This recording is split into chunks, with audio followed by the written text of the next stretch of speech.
You step onto the dock at Alcatraz, and within seconds, they take everything. Your name, your belongings, your identity. All that's left is a number and the cold reality of cell 204. Could you survive losing yourself completely? Let me show you what happens when men are stripped down to nothing. The boat rocks heavily underneath you as it makes its way across the choppy waters of San Francisco Bay. Your wrists ache from the cold metal cuffs holding you to the bench. The man next to you is silent but tense, his eyes fixed on the approaching island, Alcatraz. Even from a distance, the desolate grey structure seems to radiate its own chill, one that cuts deeper than the wind slicing over the waves. The Rock, they call it, and like some giant, unyielding boulder in the middle of the freezing bay, it looks impossible to escape, both figuratively and literally. A guard walks past you, his tone flat but menacing as he gives the standard warning. Try to escape, and the currents will kill you faster than we will. You glance at the icy black water. He isn't exaggerating. None of the other prisoners look at one another or at you. Some are murderers, their faces hardened with years of survival. Others bank robbers and gangsters wear expressions of exhausted resentment. A few men, like yourself, simply made too many mistakes or crossed the wrong people too many times. But here, none of that matters. You're all heading to the same place, and the unspoken reality hangs in the air like fog. This is not where you go to rebuild your life. This is where you're sent to be forgotten. As the ferry slows, the noise of the engine fades into the cries of seagulls circling overhead. The smell of salt and diesel fills the air, neither scent overpowering the other.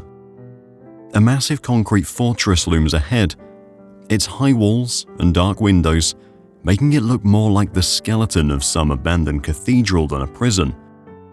It's as if it was designed not just to contain bodies, but to crush spirits. Behind it, the lighthouse rhythmically flashes, a lonely beacon of guidance for ships, but an almost cruel reminder of unreachable freedom for those inside. After navigating the dock, the guards order you into a line, all sharp commands and brisk movements.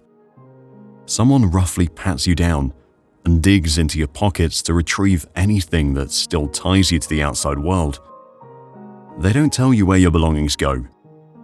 They just disappear, like who you were before this moment. From now on, the head guard says loudly, you're identified only by your number, not your name. No exceptions.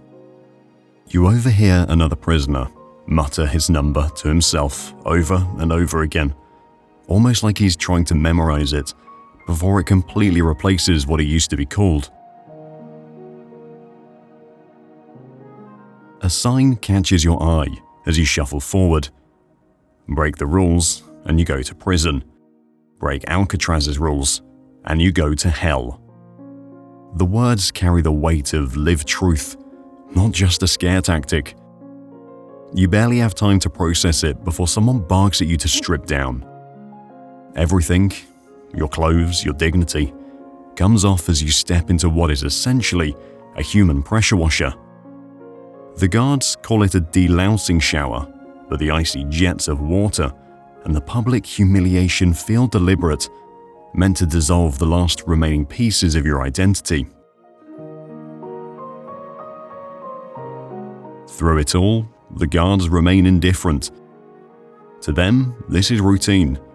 They're not here to give you second chances or to see if you'll reform. This is where the government sends its worst failures, convicts or otherwise. You're just another cog in the machinery of Alcatraz, already being polished clean of all individuality. By the time you're handed a standard issue uniform, your sense of being someone, anyone, begins to fade. Finally, the steel gate slams shut behind you. It's final and deafening, almost like the judge's gavel pounding down with the harshest sentence possible. You thought prison was bad, but Alcatraz is worse. It feels like an endless sentence inside another one, where the punishment is meant to linger long after your physical time here ends. And as you march deeper into the fortress, you notice a lighthouse beam flashing overhead again, brief, hollow, and endlessly out of reach.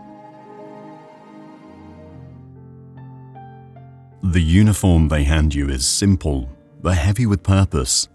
Stiff, worn denim with a number stitched into the chest, large and unmistakable. It's immediate. You're not a person anymore. You're number 1423, or whatever number they decide to assign you. That number begins to replace every part of your identity, first on paper, then in your thoughts. You used to introduce yourself with a name, tied to memories, a family tree, a history. Here, you are inventory, a piece of stock in their system. The uniform you wear is the same as the man in front of you and the one shuffling behind. Another layer of sameness to strip away any individuality that might have clung to you. The clamp comes next. A razor buzzes against your skull, quickly reducing your hair to a patchy, uniform length. It doesn't matter if you've been growing it out for years, or had your barber memorized down to the way they lined up your edges. Now, it's all gone. No gang colors, no carefully defined style. Everyone's reflection, if there were mirrors to be found, would blur together into matching blankness. But there are no mirrors. You start realizing that part when you pass days and then weeks without seeing your face. It creeps up on you slowly, a feeling of disconnection from yourself, like who you were is already slipping beyond recognition. Some men adapt, refusing to care. For others, the absence of their own reflection becomes a torment. Even your voice is regulated. Talking in the cell block is forbidden, unless a guard specifically orders or allows it. The silence isn't just enforced, it's oppressive. You hear it everywhere, in the footsteps echoing against the hollow corridors, in the low scraping of tin trays and mess. You learn quickly not to speak, knowing that breaking the rule might get you a strike from the nearest baton, or worse. Survival, you realize, isn't just about avoiding fists and knives, it's also about mastering silence. In some ways, staying quiet saves you. When meals come, the ritual is no different. The same seat, at the same time every day, and you eat at the guard's pace. Too slow, and you risk a threat barks your way. Too fast, and suspicion falls on you. You don't waste time scanning the tables to find familiar faces or exchange secret signals. Eye contact is dangerous here. You've heard the rule. Don't look a guard in the eyes. Stare too long, and they might see that as aggression, enough to buy you some time in solitary. You've already spotted men who look just past their captors' faces, not quite connecting with anyone, yet missing nothing. A skill that's equal parts survival and surrender. And letters, photos, a scrap of life that reminds you of a world you once called your own? They don't exist yet, except in memory. The intake officer didn't mince his words during processing. You're not here to rehabilitate, you're here to disappear. Each day chips away at that thought. Behind you on the same row sits an inmate who apparently used to be a big deal, a gangster whose name once carried weight. Now, he's eating powdered eggs under flickering lights, just like you. Someone who once commanded respect can't escape the sameness swallowing every man here. At night, when the distant foghorn calls across the bay, you think about how much quieter it feels here compared to even the lonely cry of that sound.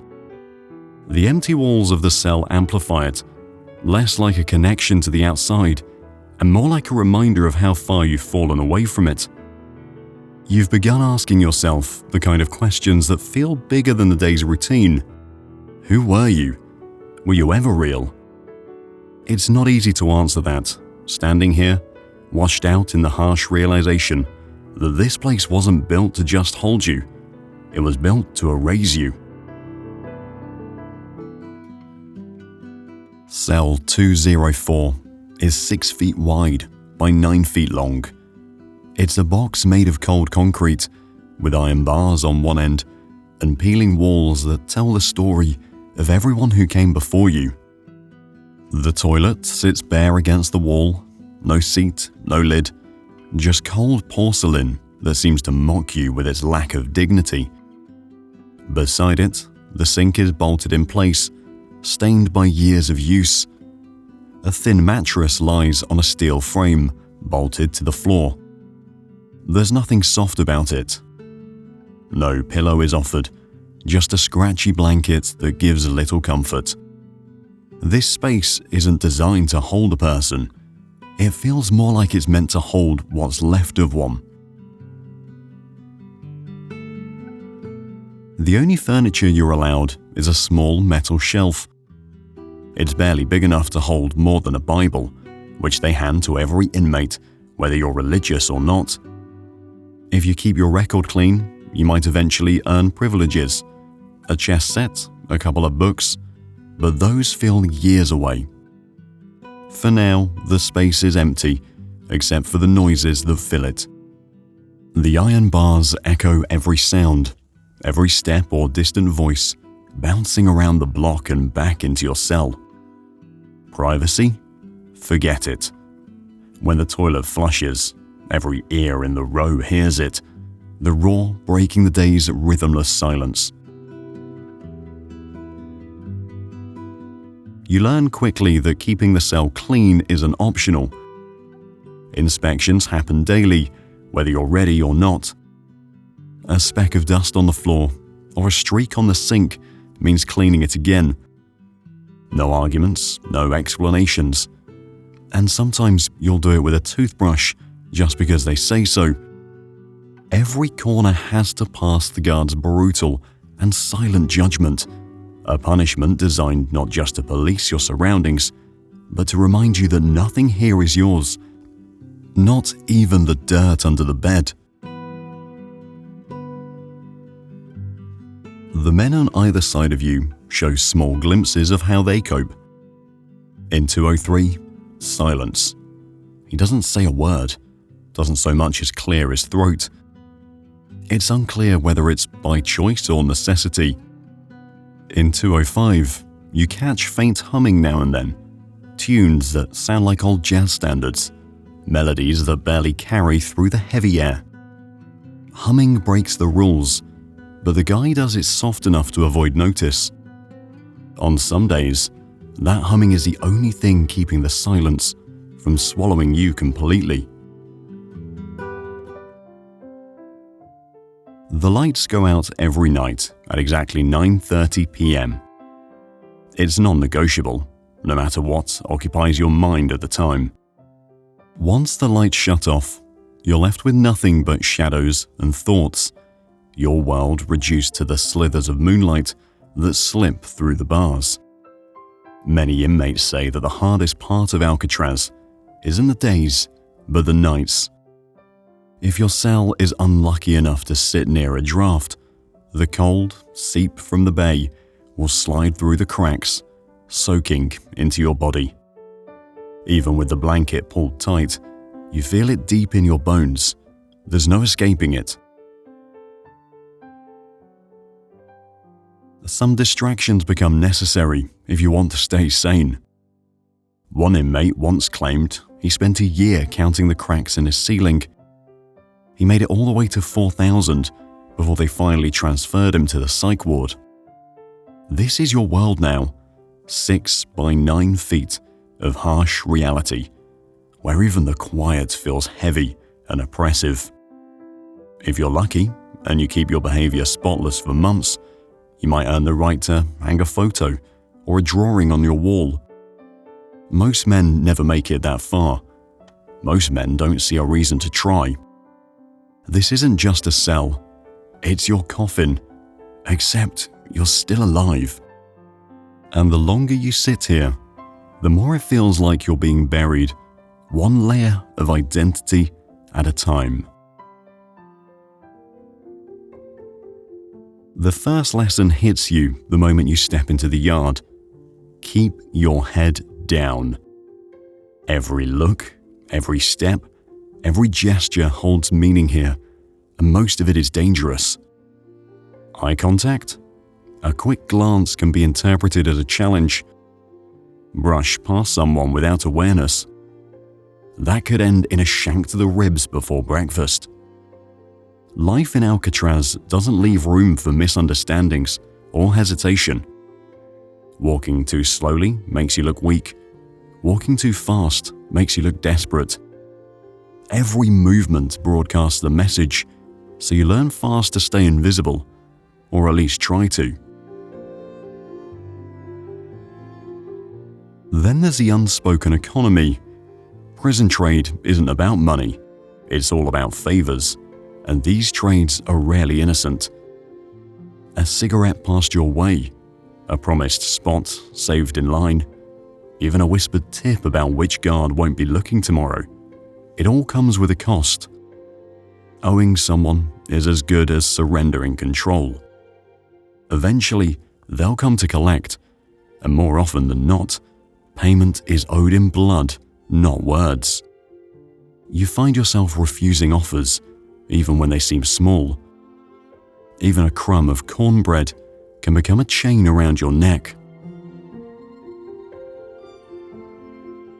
The language of survival here doesn't rely on words anyway. A single glance can mean move on. A quick cough might signal, step back, you're in the wrong spot. And silence? Silence might seem neutral, but here it often screams, watch your back. The social code is invisible, but rigid. Breaking it can sink you faster than a guard's punishment ever could. Trust is a luxury you can't afford. Sure, the guy sharing his food with you today might smile and seem like an ally, but tomorrow he's the same one who could sell your secrets in exchange for a cleaner work duty or an extra packet of smokes. Not that the guards care. You might think their job is keeping you safe. They don't see it that way. Here's the truth. Their job is keeping order, and order doesn't mean fairness. If someone sees you as an easy target and takes a swing in the laundry block, the guards might just stand by until the point's been made. Sometimes that lesson isn't for the attacker. It's for everyone else watching. This place doesn't run on kindness or compassion.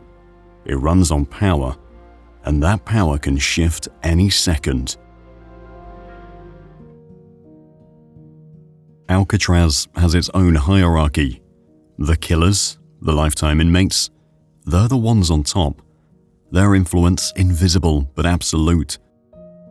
Down the ladder, you find the men who quietly accept their place in the system. You can climb, sure, but you don't want to. Challenging your rank often means testing how much pain you're willing to take. Some men deliberately break minor rules to get sent to solitary, just to escape the crowded game of survival.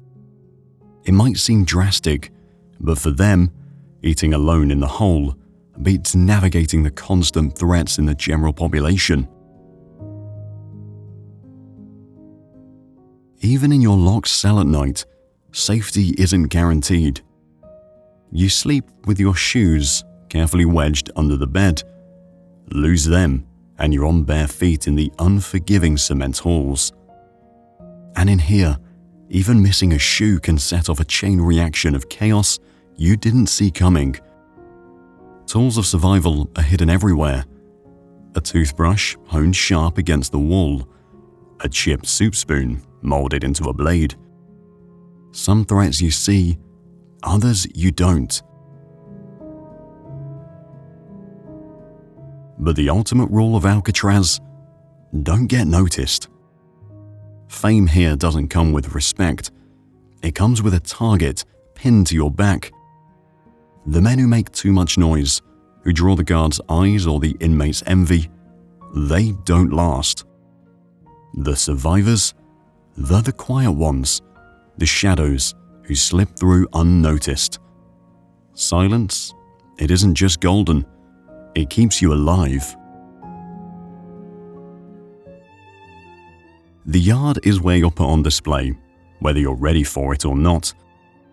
Its high walls and tall guard towers are meant to loom over you, creating an overwhelming sense of surveillance.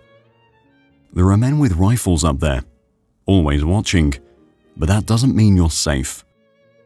If anything, the yard feels more dangerous. Eyes are on you from every direction, not just the guards, but the inmates too. This isn't leisure, it's a tightrope walk. Every step you take, every move you make, someone's interpreting it, measuring it, deciding if you're a threat, a target, or invisible enough to ignore. Clusters form quickly, already established lines of division. Whites stick together, so do blacks, Latinos, Italians. It's not an option to float between them. Prison politics are rigid and unforgiving. You weren't consulted, but you're expected to know your place. You keep your back close to the wall, scanning. Men pace or talk in low murmurs, while others slouched on the cracked benches, pretending they're more relaxed than they are. Most of them are doing what you're doing, watching, calculating. No genuine smiles, no real conversations.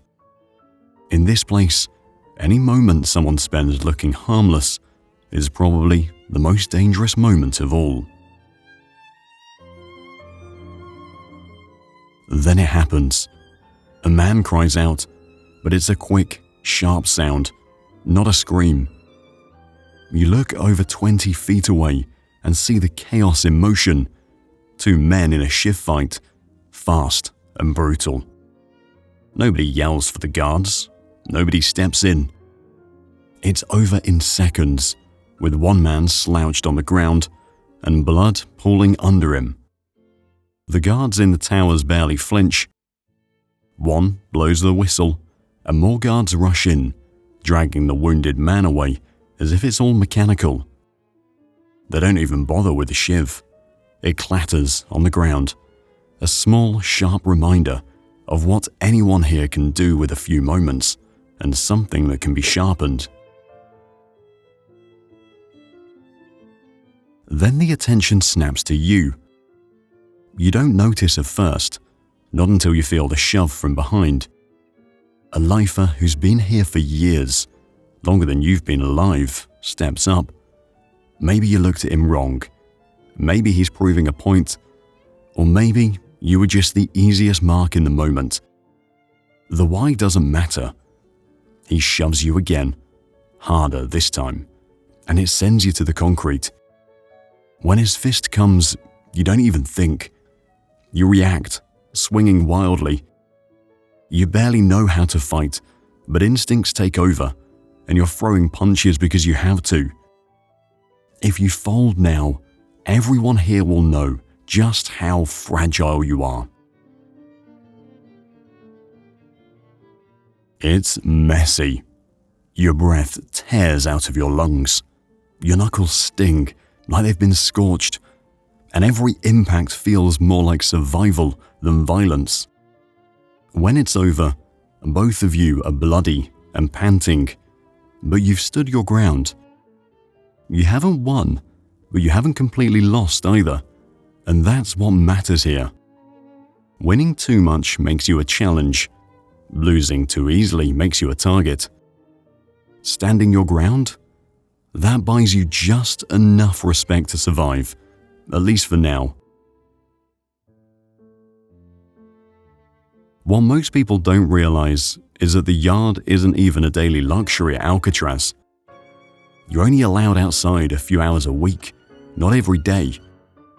That strict schedule makes it feel like both a breath of fresh air and a trap. You don't want to be there, but missing it means isolation inside yourself for even longer.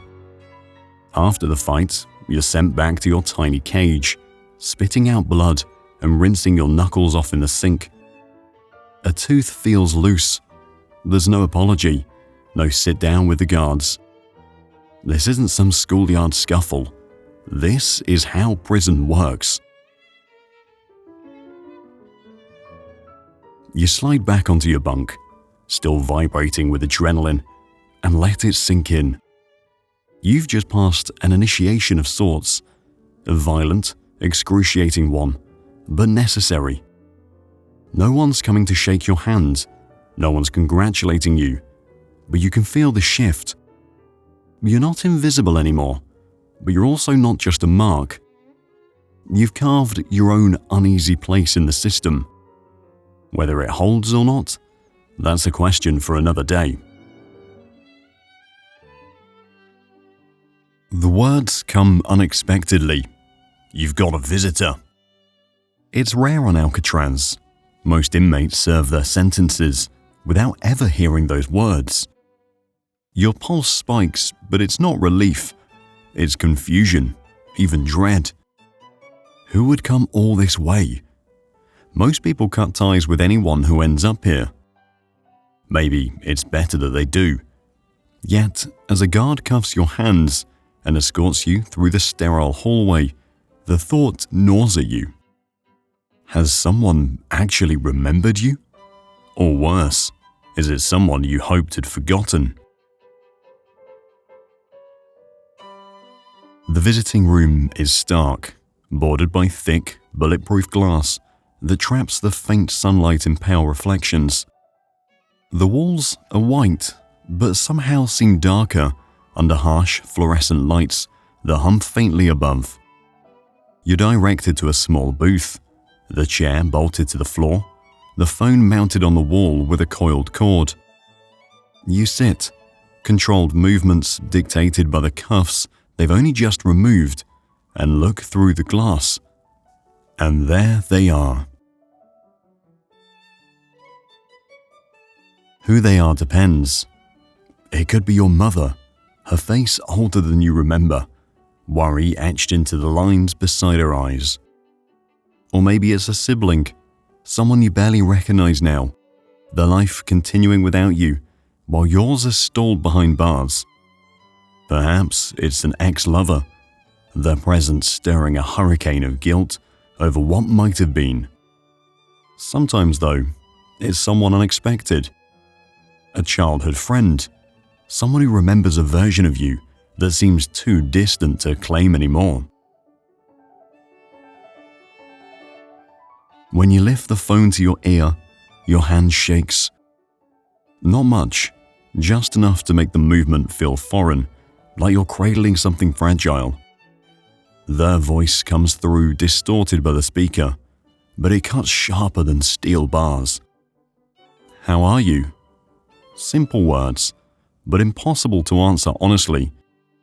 So you say the refrain you've practiced 100 times in your head. I'm fine, holding up. The lie comes easily, but the sting doesn't.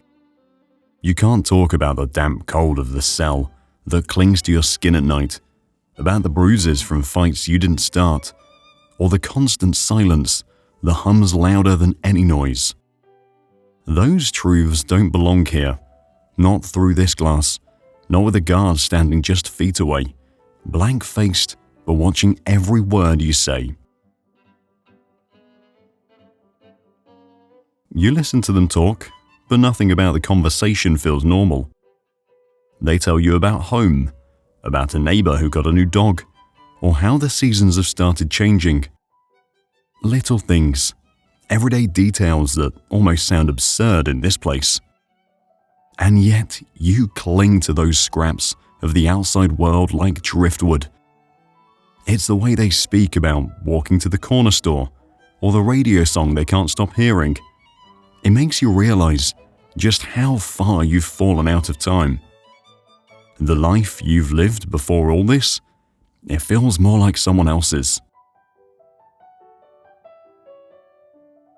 A clock on the wall counts down mercilessly, every second devoured by the room's suffocating tension. 20 minutes, that's all you get. No extension, no bending the rules. When the guard steps forward, you still have so much to say, but it's too late. A final look, a faint gesture through the glass that lingers like the echo of a goodbye, and they're gone. You're led back down the same sterile hallway, the cuffs snapping back onto your wrists as if the entire thing was just another procedure. Back in your cell, it's quiet again, too quiet. You sit on a thin mattress, staring at the sink, at the walls, at the nothing behind it all. Your mind doesn't stop. Memories long buried rush forward, and for the first time in a long time, regret claws at you like a living thing. Maybe it was better when no one visited. You can't miss what you've already let go of, but being reminded of what you've lost, that cuts deeper than anything else. That night, sleep feels impossible. Every time you shut your eyes, you see their face again. The way they looked at you, the way they smiled, even when the pain was so obvious between you both. For some inmates, visits like this are worse than isolation. They don't fill the void. They rip it back open, make it wider, impossible to ignore. Lying there, staring at the cracks in the ceiling again, you realize this visit has done something more dangerous than hurt you. It's made you feel something you've long tried to suppress. It's reawakened hope. When the lights go out at exactly 9:30 p.m., the nights of Alcatraz become a punishment of their own. The cell block plunges into near total darkness, leaving only faint patches of moonlight that slip through the barred windows. The cold rolls in quickly, spreading through every inch of the stone and steel, like it's been waiting to invade your cell all day. It doesn't matter what season it is, this island creates its own weather. Even during warmer months, the San Francisco Bay's icy winds whip through the cracks in the walls and the ventilation shafts, never letting you forget just how exposed you are. There's no protection, no escape. Alcatraz is unforgiving, even in the dead of night. You grab your blanket, if it can even be called that. It's thin, rough, and stiff, more like a coarse sheet of old paper than anything you'd use for warmth. You wrap it tighter around yourself, but it feels like trying to fend off the tide with a handful of straw. Beneath you, the mattress might as well be a slab of cardboard, its padding long since flattened under the decades of tired bodies that came before you. There's no heat in this place. Some inmates get desperate and stuff strips of newspaper into their clothing, trying to trap whatever warmth they can before the night's chill seeps into their bones. The soundscape at night is a haunting mix of echoes and murmurings. A sharp cough cuts through the air down the block. Somewhere further away, there's a muttered prayer. Or is it a madman talking to himself again? You can't tell anymore. Sometimes you even hear distant screams coming from solitary confinement. Whether the cries are desperation or rage doesn't matter, because they serve the same purpose. Another eerie reminder of where you are. On the worst nights, the wind howls through the vents, the bay's freezing gusts, turning the shafts into a ghostly orchestra. Paired with the crashing waves you can barely hear against the rocks outside, it almost feels like the island itself is alive, and it isn't here to comfort you. The damp air clings to you like a second skin, heavy and inescapable. Some nights, the fog crawling across the bay is so dense and the humidity so high that beads of moisture actually form on the walls of your cell. Water streaks down the rough concrete, leaving behind glistening trails in the faint moonlight.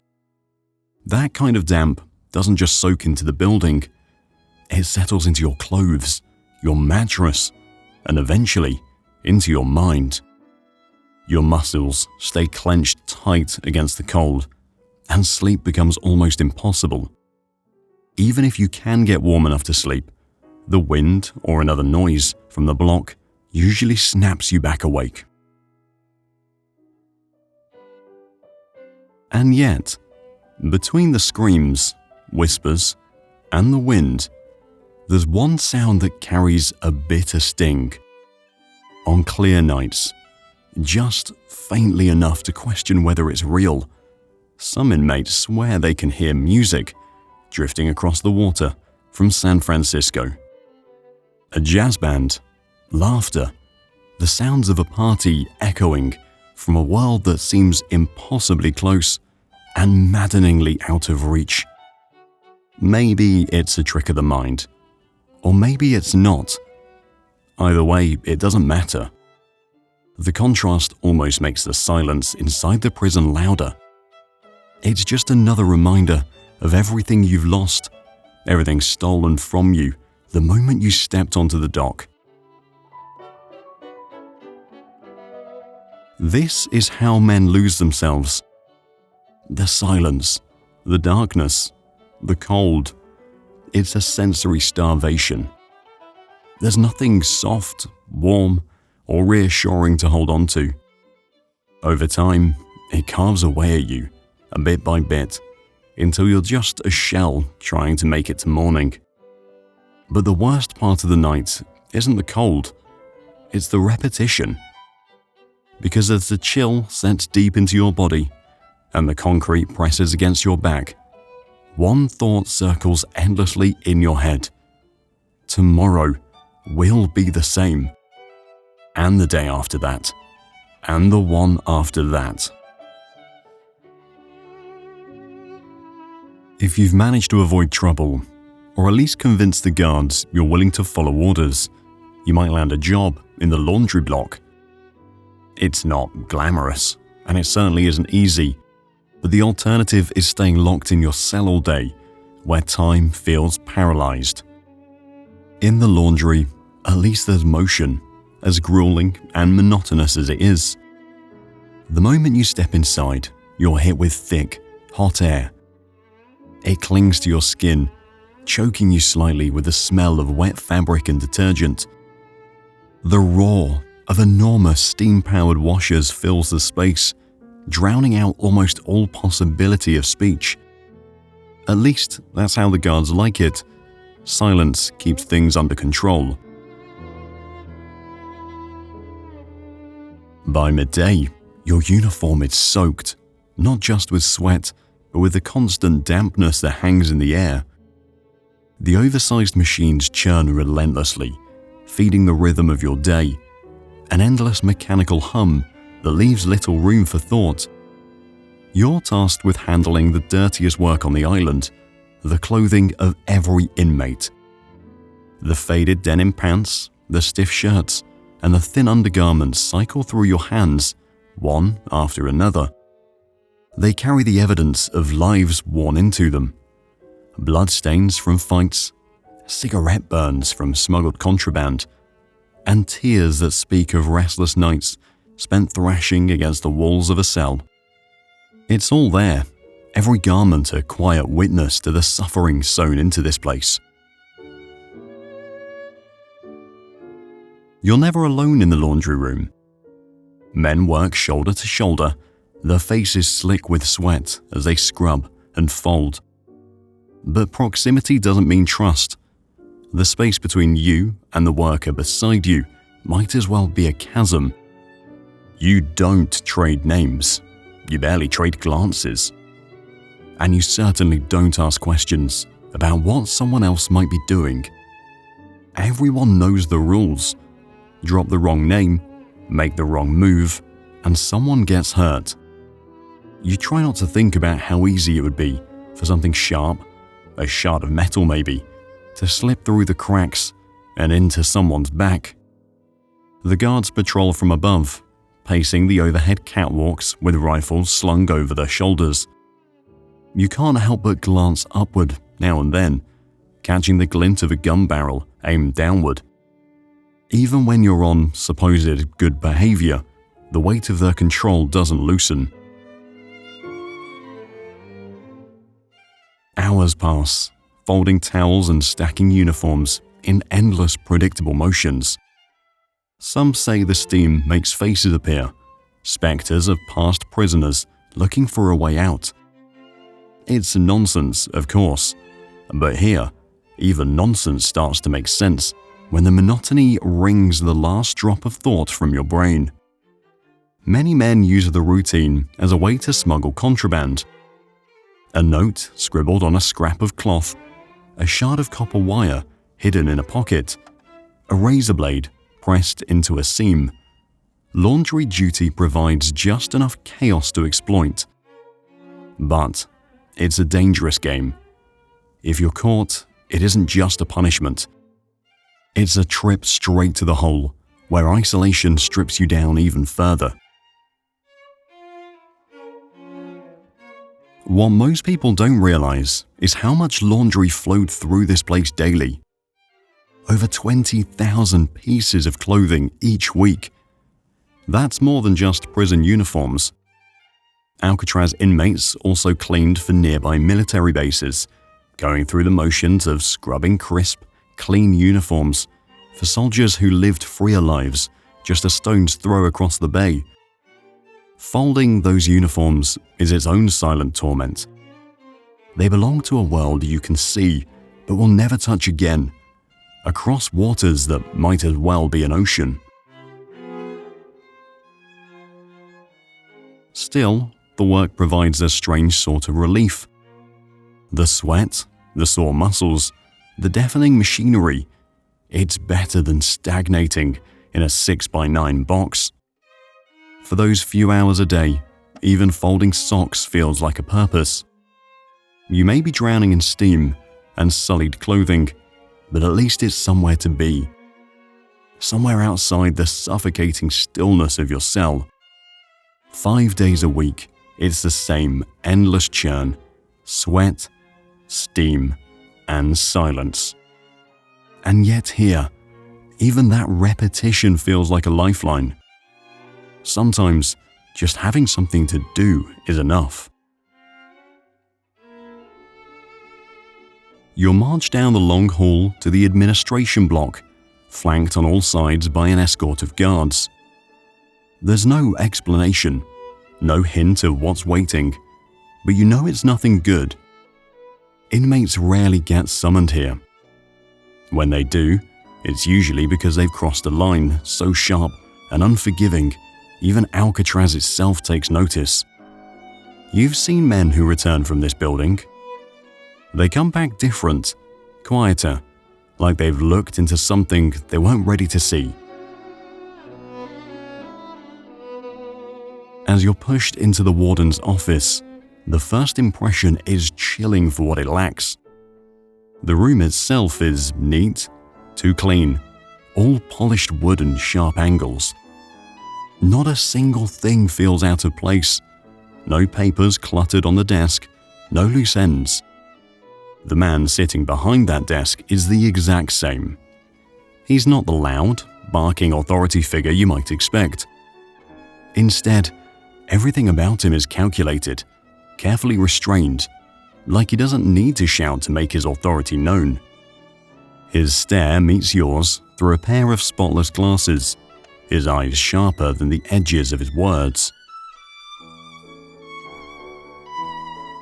When he finally speaks, his voice grinds low and steady, like gravel dragging across steel. There's a deliberate weight behind each word, a cadence that doesn't allow for interruption. "You are here," he says, the syllables crisp, "because you are the worst of the worst. This island is your last stop before hell." The sentence hangs in the air a moment, as much to let it settle in as to give you time to think. It isn't really meant for speculation. He's telling, not explaining. The warden doesn't rush. He leans slightly forward, folding his hands on the desk. Everything about his manner seems designed to deliver the idea that he controls this room, and you by extension. He looks you over like you're just another name on the paper in front of him. Which you are. But then comes the reminder that sets Alcatraz apart from every other prison you've survived. "No one escapes Alcatraz," he says flatly, almost bored by the statement. Not because it's impossible, though. Failure means death. Success means being hunted forever. That last part twists the knife in an almost casual way, as if he's encountered men foolhardy enough to try, and can clearly picture you among their ranks.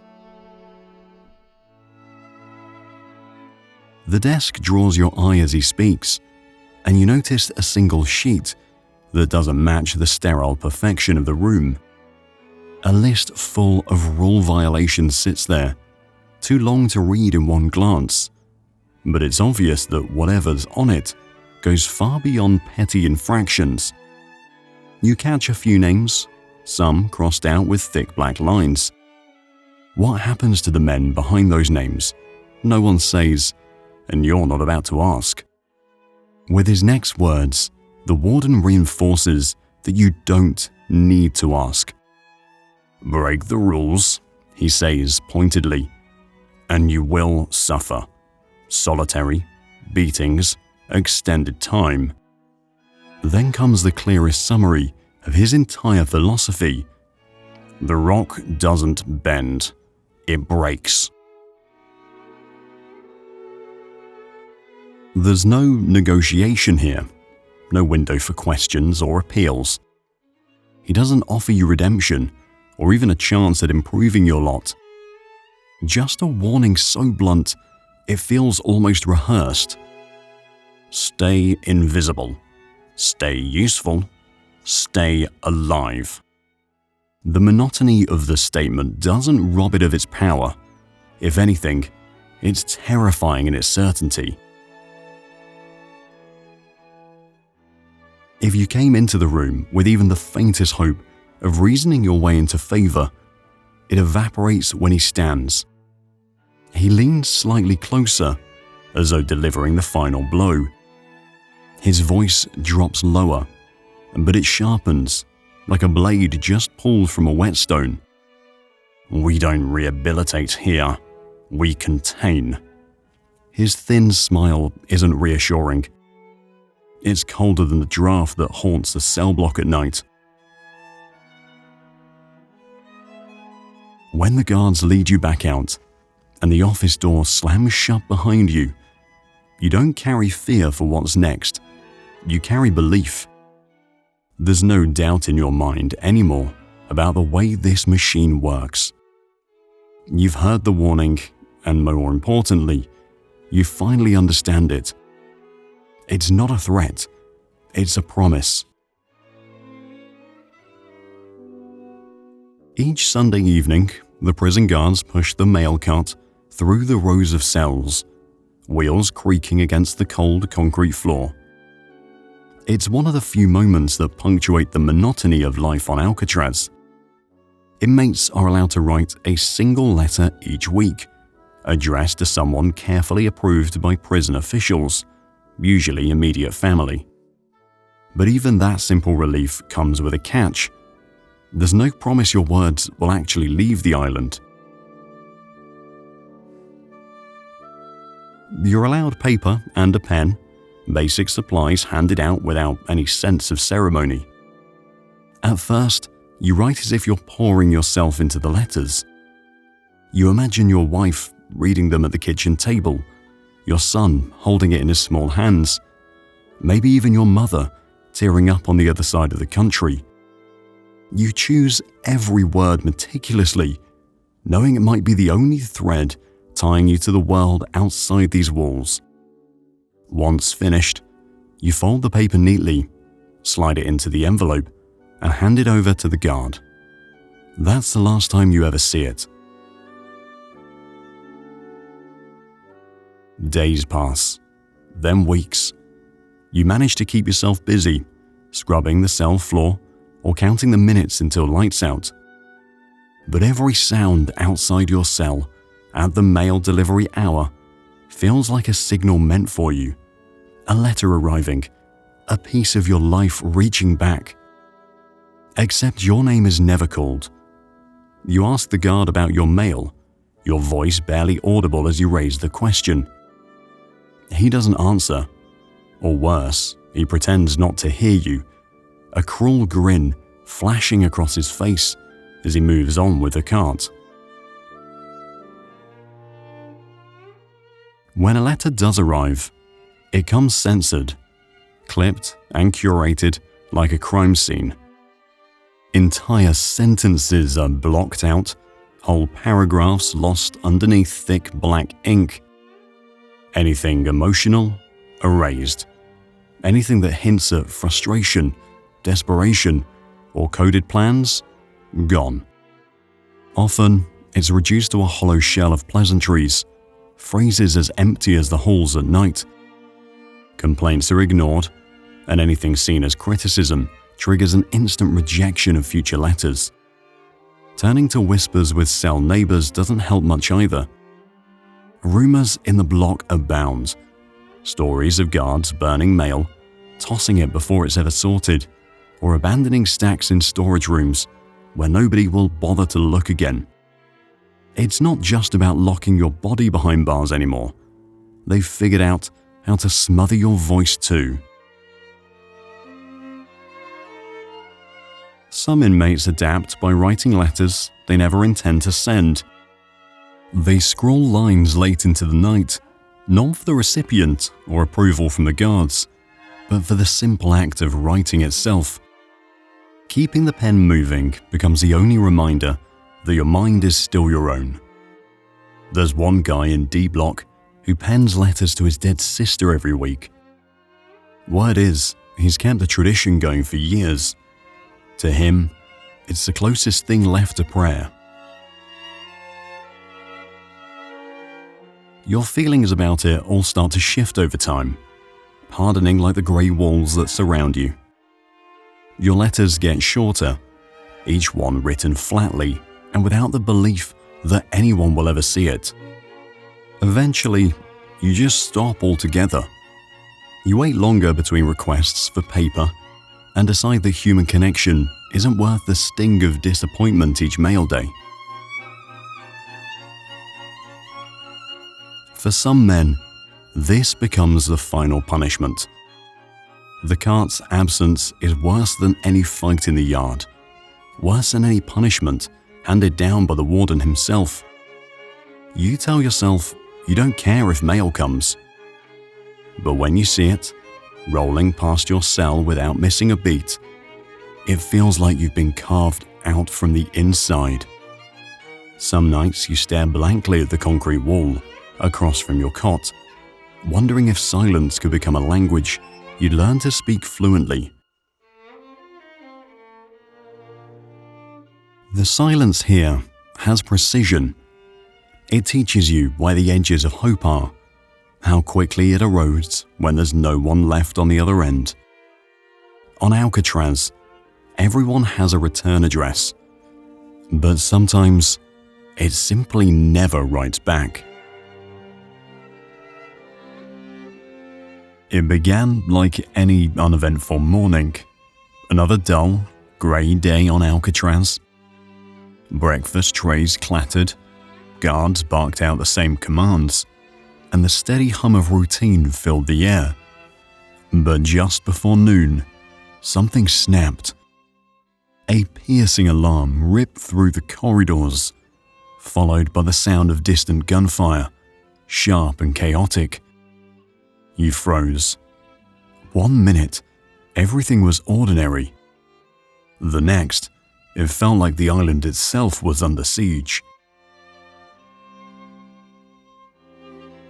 The chaos that erupted on May 2nd, 1946, was unlike anything anyone had ever seen in a US prison.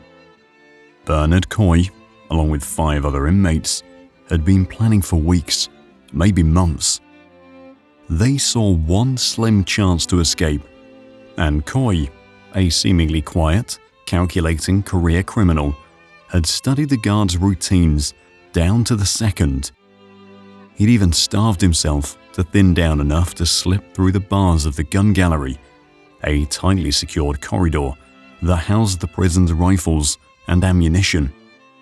Armed now, they quickly overpowered the guards, took hostages, and seized control of key positions. It should have been a clean break to the outside. But one thing stood in their way. The keys didn't match the locks. You were in your cell when it all went down. The yelling started faint, muffled through layers of concrete and steel, but it grew louder with each passing second. Guards shouted orders, boots pounded on metal stairs, and then came the first deafening blast. You pressed your ear to the wall, the cold surface vibrating with impacts you couldn't see but could feel. It wasn't just sounds anymore. It was vibrations of violence tearing through the foundation of Alcatraz itself. Coy and his group had barricaded themselves inside a utility corridor, blocking off access points and fortifying their position with smuggled tools and stolen guns. But their path out of the rock slammed shut the second the keys failed. A full escape was now impossible, and their only option was to hold the prison hostage. For 2 days, an all-out war unfolded. Gunshots rang out across the cell blocks like fireworks, some so loud they left a ringing in your ears long after they stopped. Once the warden declared the situation critical, reinforcements came in, armed Marines and military-grade firepower. The dull thuds you heard next were grenades detonating within the walls, drop-down air vents by soldiers attempting to flush the inmates out of their defensive positions. This wasn't chaos, it was methodical warfare. Tear gas billowed in sealed hallways, choking out whoever hadn't surrendered yet. Inmates from blocks far from the fighting described tasting it in the air, even from their lockdown cells. It was one of the few times in US history that federal prison was assaulted with the same tactical brutality used in battlefields. Frag grenades shattered concrete, rifles barked from catwalks, and every little creak or clang in the silence between shots felt sharp enough to cut through bone. By the end of it, 3 guards had been killed, their bodies wrapped in the building's shadows until the smoke cleared. 2 inmates were dead as well, Coy among them. His plan crushed by the sheer force of Alcatraz's defenses. The survivors who had spearheaded the riot paid dearly. Marines dragged them out one by one, some limping, others too injured to stand. Their names, Coy, Kretzer, Hubbard, became ghost stories whispered among inmates long after their executions or reassignment to deeper solitary confinement. You didn't see much of it directly, but you lived its aftermath. The old Alcatraz, the one with minor freedoms like a casual word to a neighbor or a stolen extra serving of bread, was gone. New stricter rules descended like fog around the island.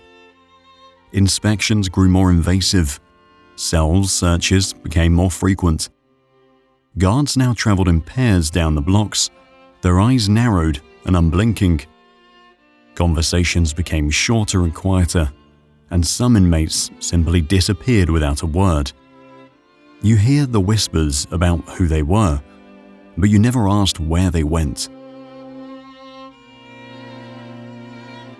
From that day forward, every sound on the island felt sharper. Every creak of a door, every voice from the guard towers reminded you of those 2 long days of unrelenting chaos. Alcatraz wasn't just detention anymore. It was something alive, something waiting. It fought back, and it always won. One morning, the usual grey haze that wraps around the island starts to lift. You aren't sure at first.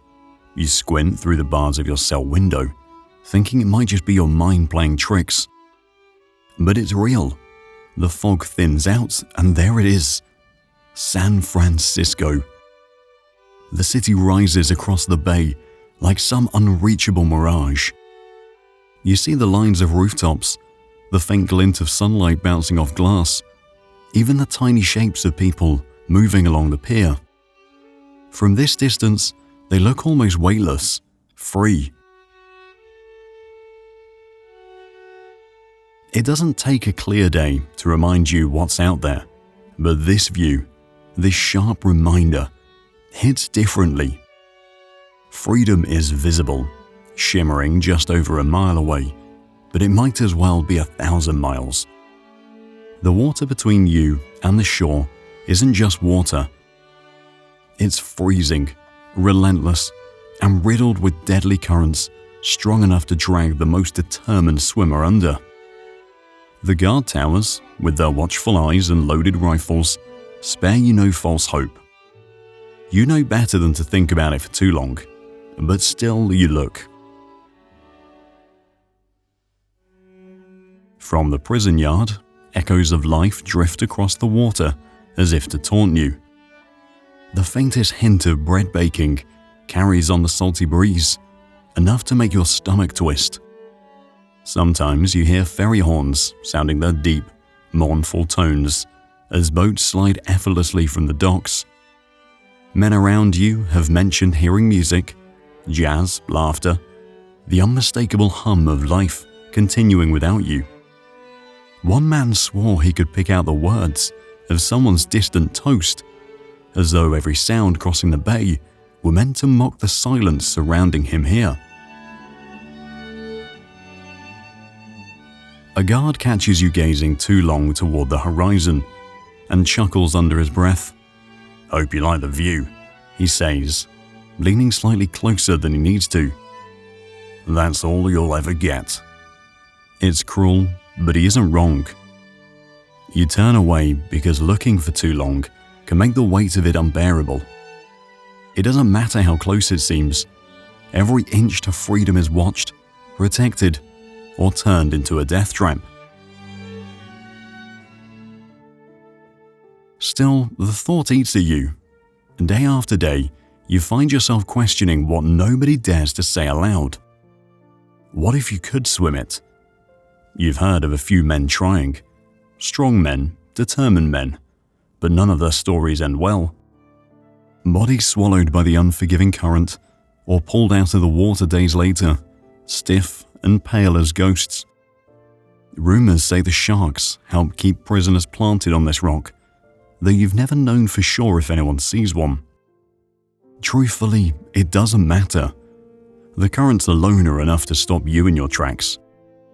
The planners, the dreamers, the hopeful, they can all imagine the big escape. And they can all imagine what comes next. Sometimes, smaller things remind you of the outside.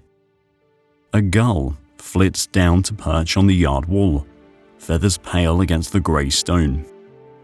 It's just a bird to most, but to you, it's almost a message. A living reminder of the world beyond these gates, where birds don't notice fences or barriers. One inmate told a story once about seeing a kid on the dock across the bay, flying a red kite high into the sky. He said it brought tears to his eyes. Not sadness exactly, but something deeper. No one laughed when he finished. You learn not to let yourself look too long or think too hard about the outside. The worst punishment isn't the steel bars or endless rules. It's the way Alcatraz forces you to live in view of a better life you'll never hold again. The city is right there, always there. It isn't the distance that keeps you from it, it's everything in between. It starts small, a muttered word in the mess hall, a glance exchanged in the laundry block. One man knows another, who knows about a weakness in the system. Nothing concrete, just the start of a whisper. That's how it begins. No plans are spelled out at first, not out loud. Conversations unfold slowly, in fragments, using code, remarks about chess moves, quick gestures across the work floor, offhand comments about tools someone may or may not have access to. Because here, all it takes is a wrong set of ears, and you're back in solitary before anyone can even explain themselves. The plan, when it's revealed, is audacious. Dig through the back of your cell, chip at the crumbling concrete bit by bit, expose the passage behind the ventilation grate, and hide the evidence. Every detail has to align perfectly with the rhythm of prison life, work detail, head counts, lights out. One mistake and months of work could vanish in an instant. But the ambition is magnetic. There's no room for doubt here. You're in. You're all the way in. Tools are improvised out of desperation and ingenuity. A sharp spoon snuck from the cafeteria becomes a makeshift chisel.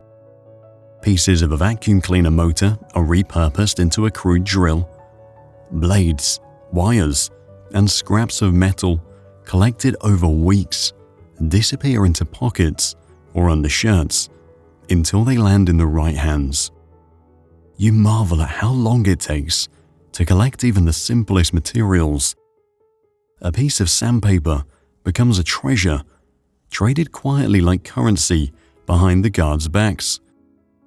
The work itself is slow and agonizing. During the hour of free time after the head count, you kneel beside the sink in your cell and scrape at the wall.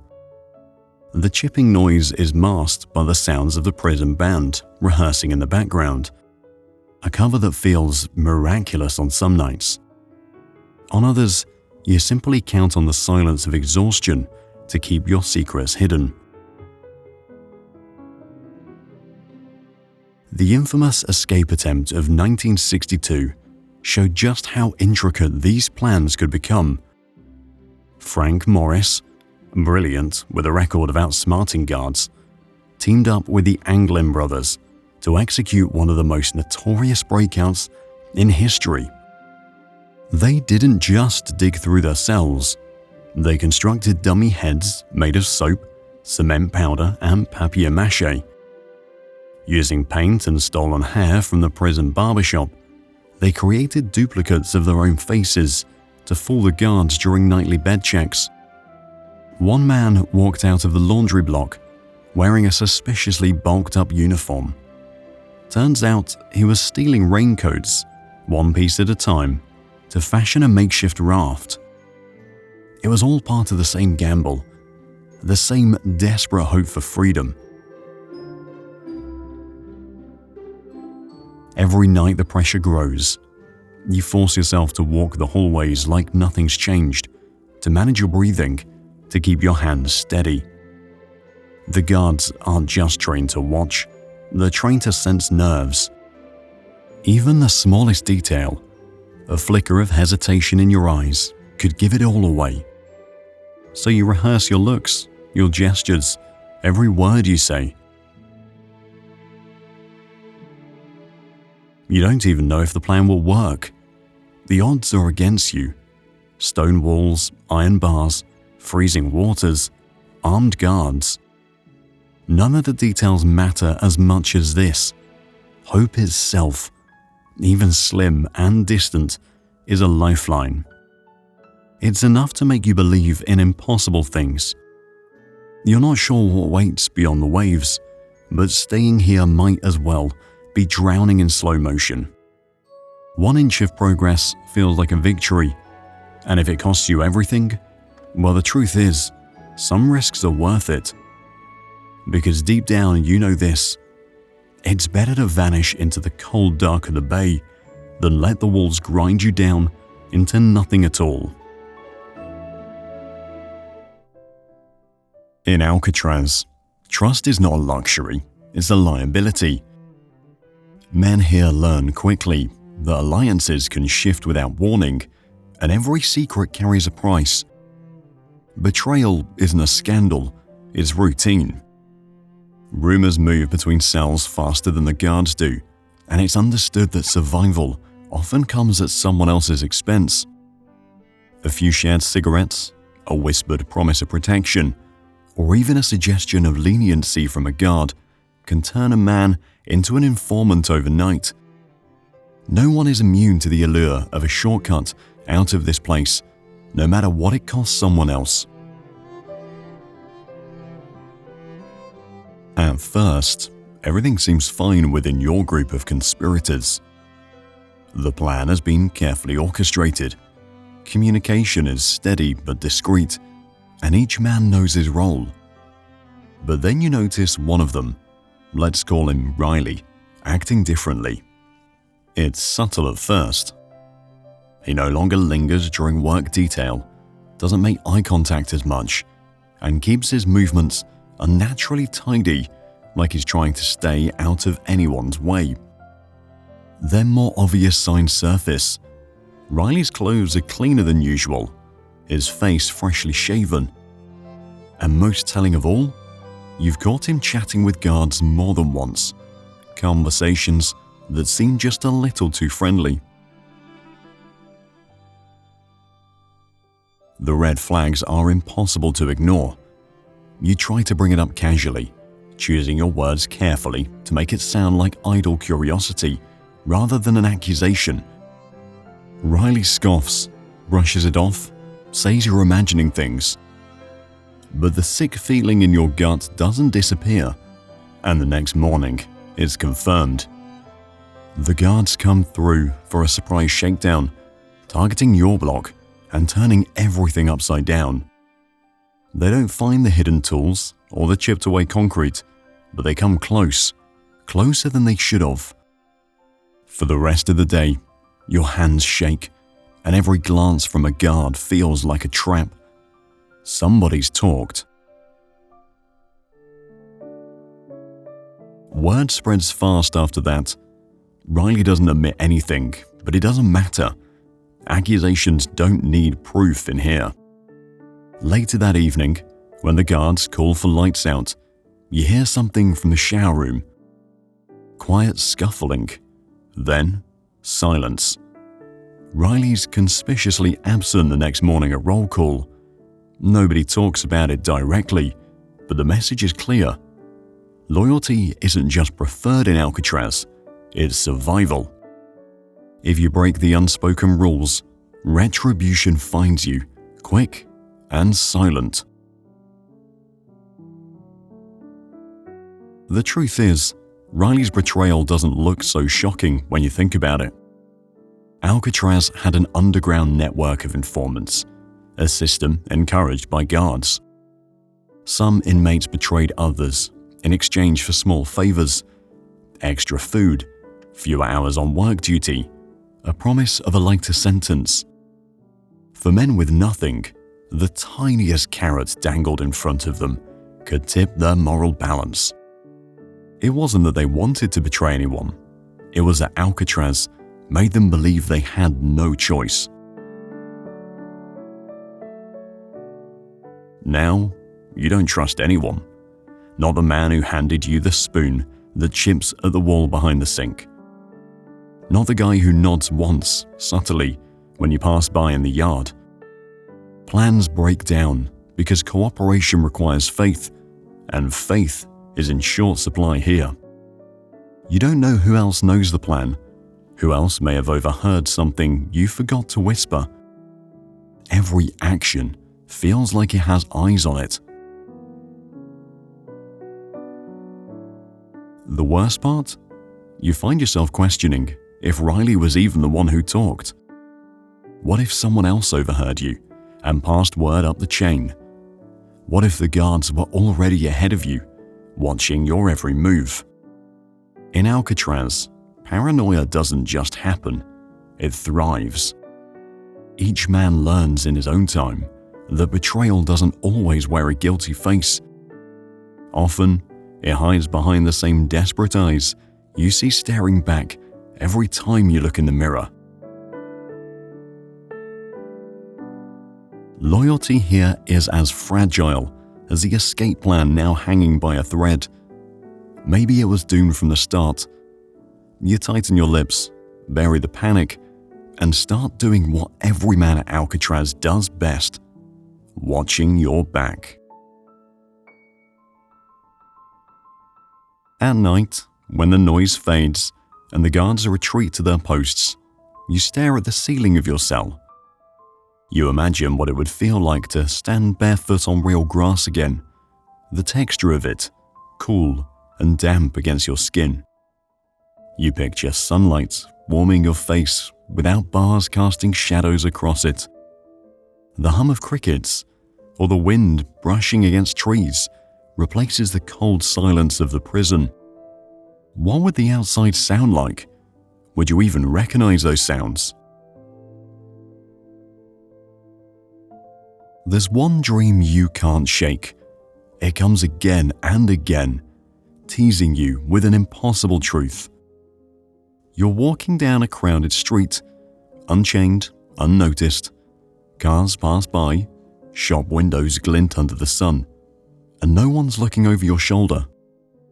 You aren't defined by a number anymore. You're just you. But every time you wake up gasping, furious how real it felt, how cruelly it dissolved the second your eyes opened, the sharp reality of your cot and the cell walls snap everything back into place. Still, you do what you can to keep those daydreams alive. You create entire futures in your head. What job you'd take, which street corners you'd visit, what food you'd eat first. You spend hours imagining the taste of a soft, buttery roll or fresh tomato slices, not the overcooked mush they slap on your tray here. You map the first few days of freedom down to the second, as if planning this fantasy helps bring it closer. It becomes your tiny act of defiance. Even if the walls hold your body, they'll never hold the place you create behind your eyes. Some men around you retreat into the things that made them human once. Small tokens of rebellion against the inescapable sameness here. One guy sketches, his pencil worn almost to a nub, as he fills scraps of paper with scenes of the outside world, city skylines, beaches, open fields. Another spends his nights carving wooden birds out of scraps smuggled from the workshop. You hum bits of old songs, even when you can barely remember the lyrics, pretending to hear a guitar or a piano filling in the missing notes. It feels distant, hollow, but you cling to it anyway. These small rituals are the lifelines to something bigger, to a world where men aren't known only by their mugshots and scheduled headcounts. You think about writing letters to those who've left you behind. How would you explain this version of yourself, the one shaped by Alcatraz, to someone waiting on the outside? Maybe you've changed. Maybe it's the same lie everyone tells themselves when the weight of punishment grows too heavy. There's no way to know which relationships would survive beyond these walls. Would they even answer? Around you, other inmates talk occasionally, in whispers, about escape or parole. But you're focused on something else entirely. You don't mention lockpicks or legal hearings. You talk about after.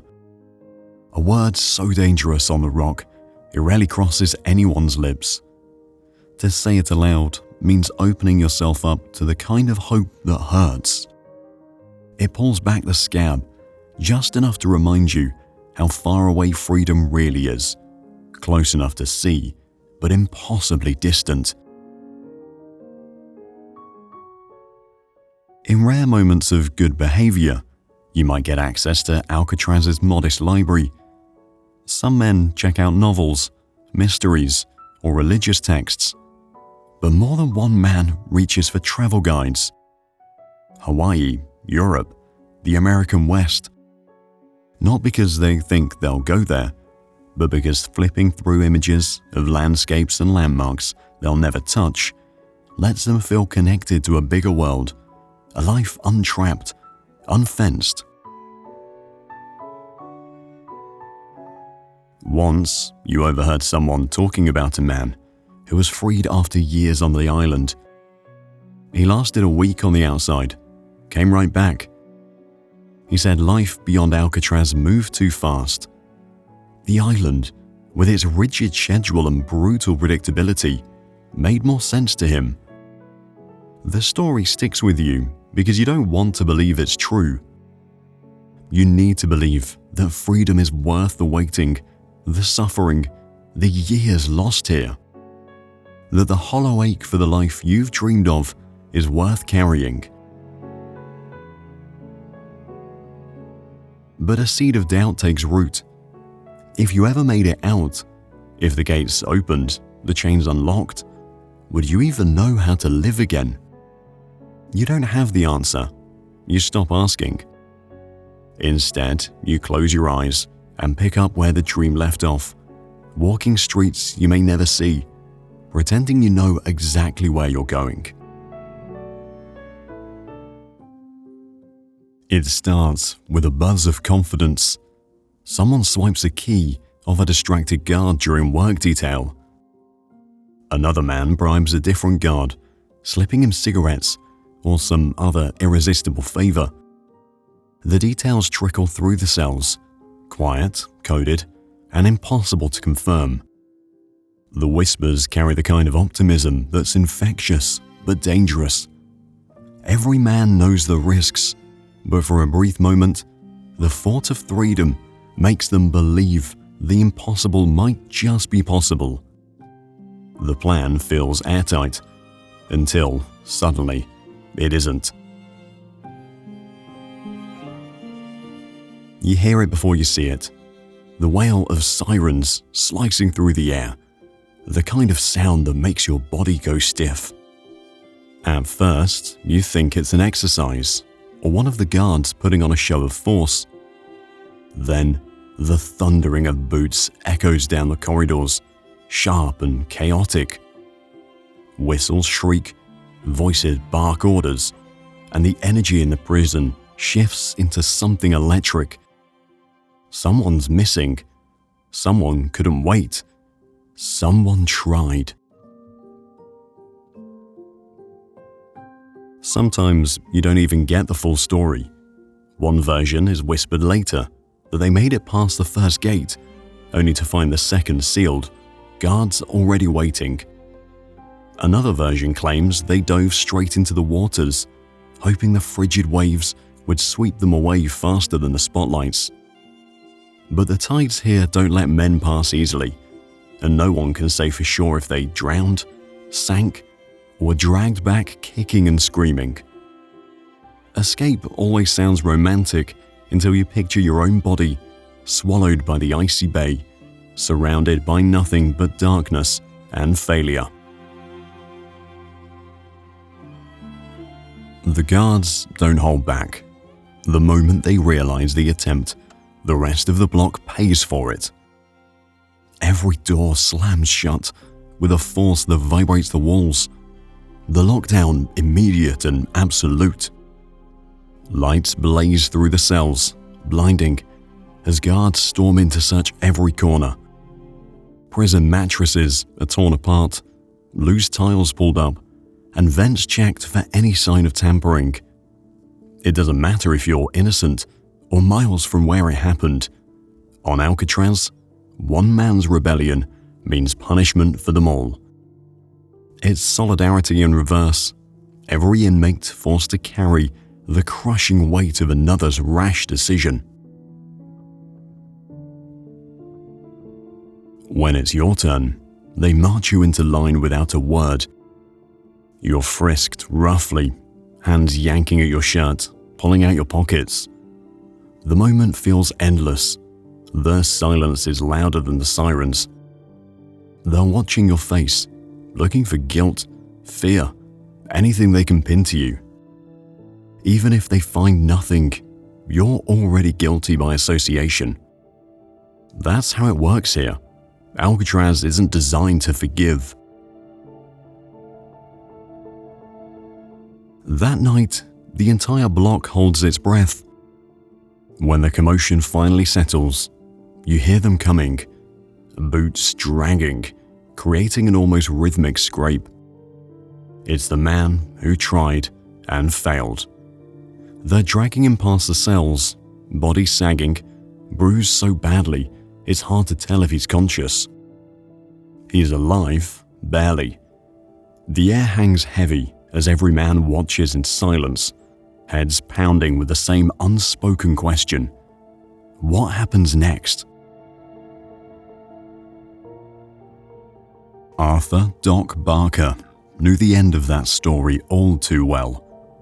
In 1939, after years of planning, he and his crew made it farther than most. They reached the shore, desperate and hoping, but Barker didn't make it past the cold sand.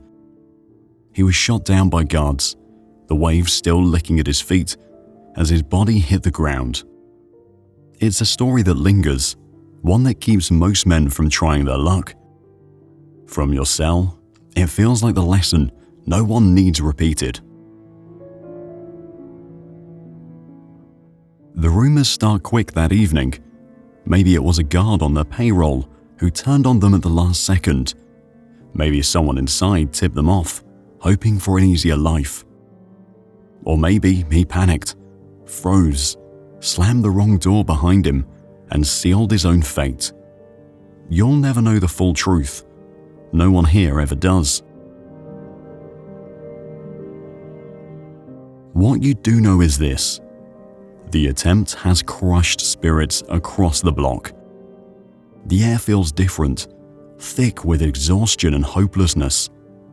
You lie on your thin cot, staring blankly at the ceiling, replaying the echoes of sirens and the uneven rhythm of boots pounding the stone floor. Freedom still lingers in the air, like a dream barely remembered, but no one breathes it aloud. Everything about that attempt, the escape, the punishment, the silence afterward, it's been carved into the very walls. On Alcatraz, failure isn't just punished, it's a warning etched into the stone forever.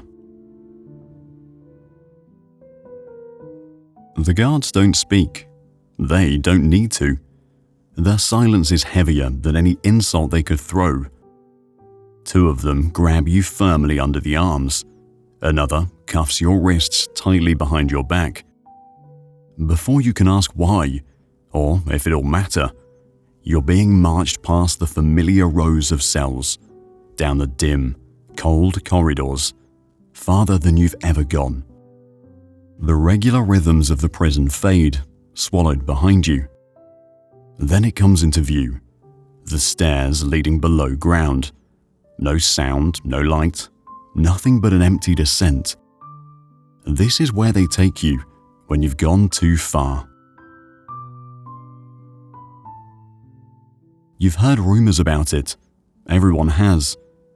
They call it the hole, though that word doesn't feel big enough to explain what it does to men. The guards pull open the solid steel door, and the air hits you. Thicker, wetter, almost sour. Before you can steel yourself, they shove you inside, unceremonious as always. The door slams closed behind you, and just like that, the world disappears. It's another kind of dark in here, absolute and unbroken. Even when your eyes adjust, there's nothing to adjust to. No cracks of light, no frames of reference.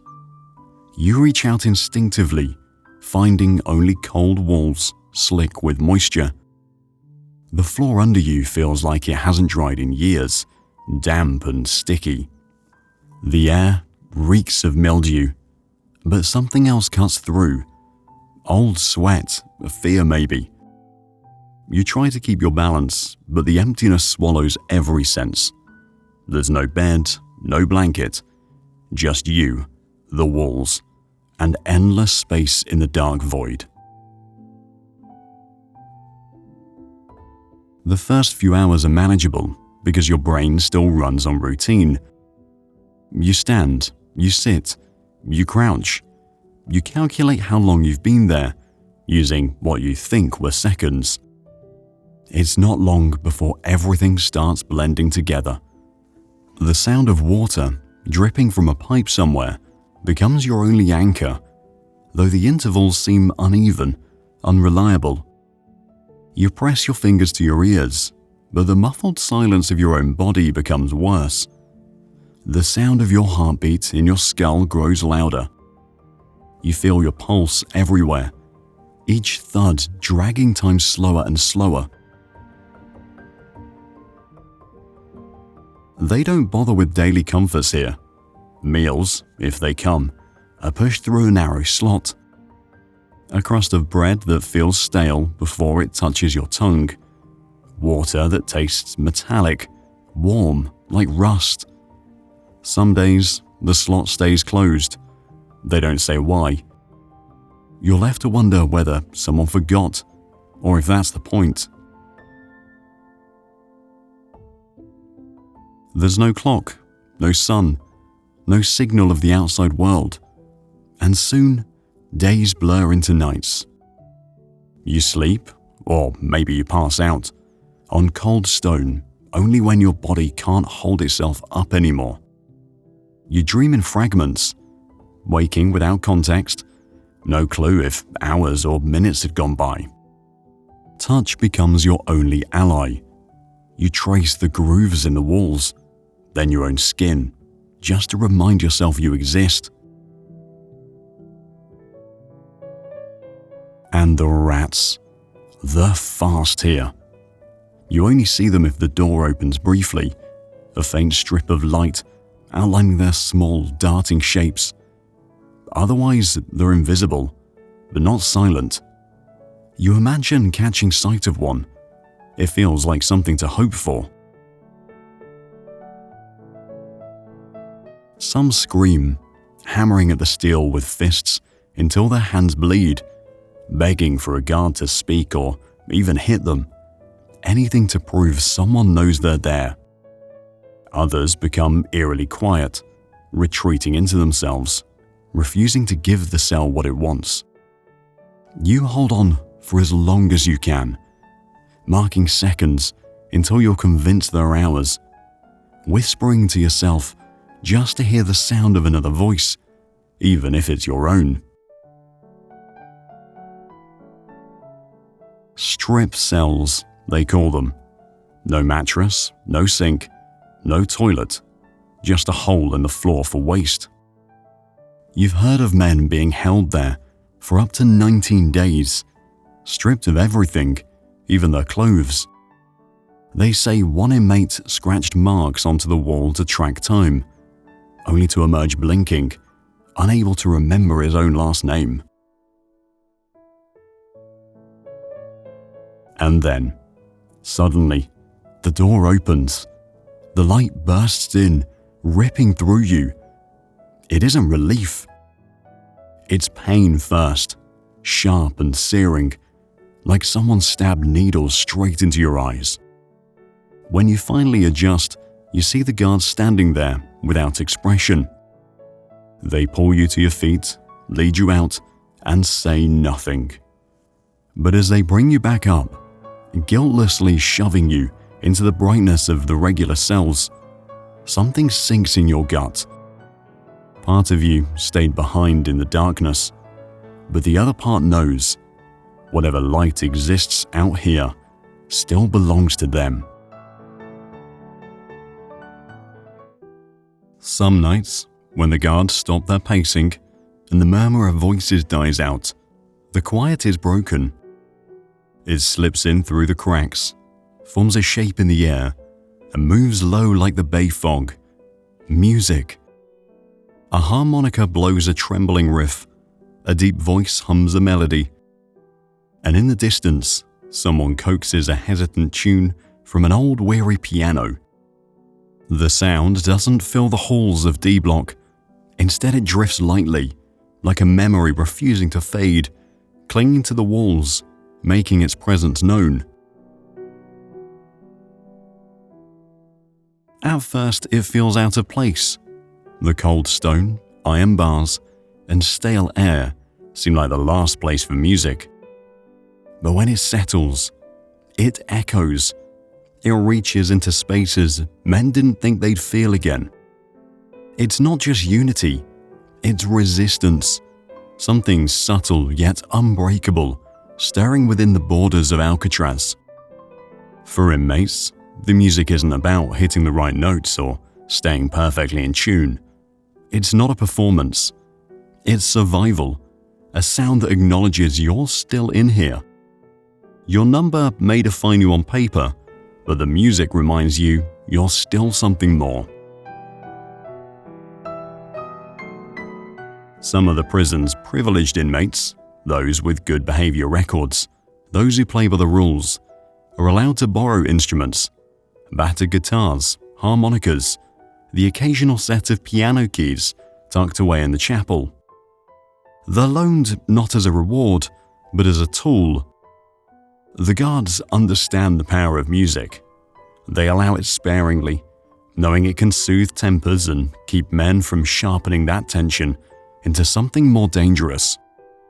But if the harmony builds too loud, or if so much as one rule gets broken while it plays, the music vanishes as quickly as it arrived.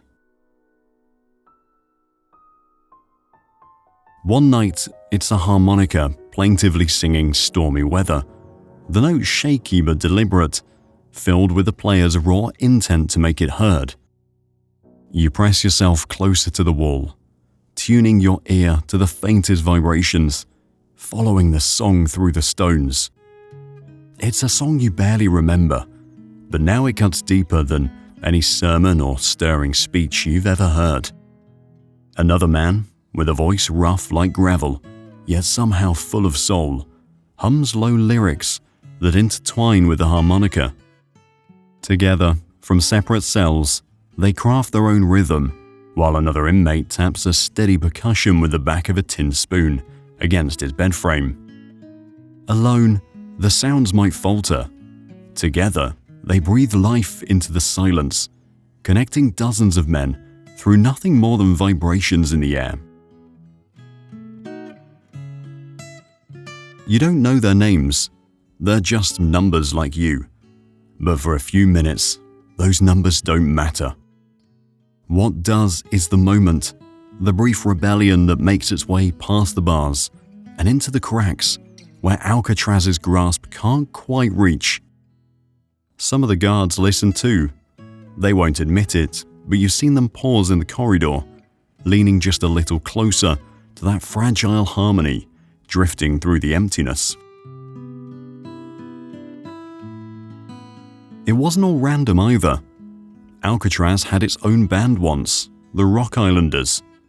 They'd play jazz, swing, and other upbeat tunes during chapel sessions. Sometimes the guards would wander close, pretending to check on something while stealing a moment to soak in the music. Jazz? Inside these confines? It felt ironic. Swing riffs that might have once ignited laughter at a speakeasy cushioned claustrophobic walls now. But even in its tamest form, music in Alcatraz had consequences. Late-night melodies could end abruptly, without warning. You never knew why. Violence? Punishment for rule-breaking? Or simply the command of a guard who decided enough was enough? The silence afterward hung heavy, like mourning something too fragile to hold on to. One night, just as a tune reaches its last, lingering notes, you catch yourself humming what remains, clinging to it. These aren't songs anymore. They're threads of something larger, something defiant. In these cells, music isn't luxury. It's the last, desperate act of remembering. It's what keeps the world from entirely slipping away. Word spreads quickly through Alcatraz in ways no one understands, but everyone respects. A body has just been wheeled out of C Block, draped under a stained white sheet. You didn't see it. It's not something you'd forget, but you feel the shift. In here, you always feel it. Conversations die off as the knowledge spreads like smoke through the corridors. The guards won't say anything, and no one makes the mistake of asking. Only the faint shadow in the air remains. The rumors run wild, each one as likely as the next. Some say it happened in the showers, a quick flash of a shiv under the steam and slick tiles. Others whisper he jumped from the top tier, arms outstretched, as though he were testing the weight of his own despair. There are no confirmations, never are. The guards move in, scrub the blood if there is any, and seal the spot later as if nothing at all has occurred. Like clockwork, things return to their brutally predictable rhythm, but now there's one less man standing in line. You didn't know him. You never really know anyone in here. Maybe you nodded once, or maybe you handed him a salt packet in the dining hall. That's all the connection most inmates ever have. Still, the absence is heavy, lingering near the edges of your mind, a reminder of how easily any name, or rather any number, can vanish into the grey routine of this place. Just gone, like smoke through the bars, leaving nothing tangible behind. Death in Alcatraz operates differently. There's no drama, no cathartic release.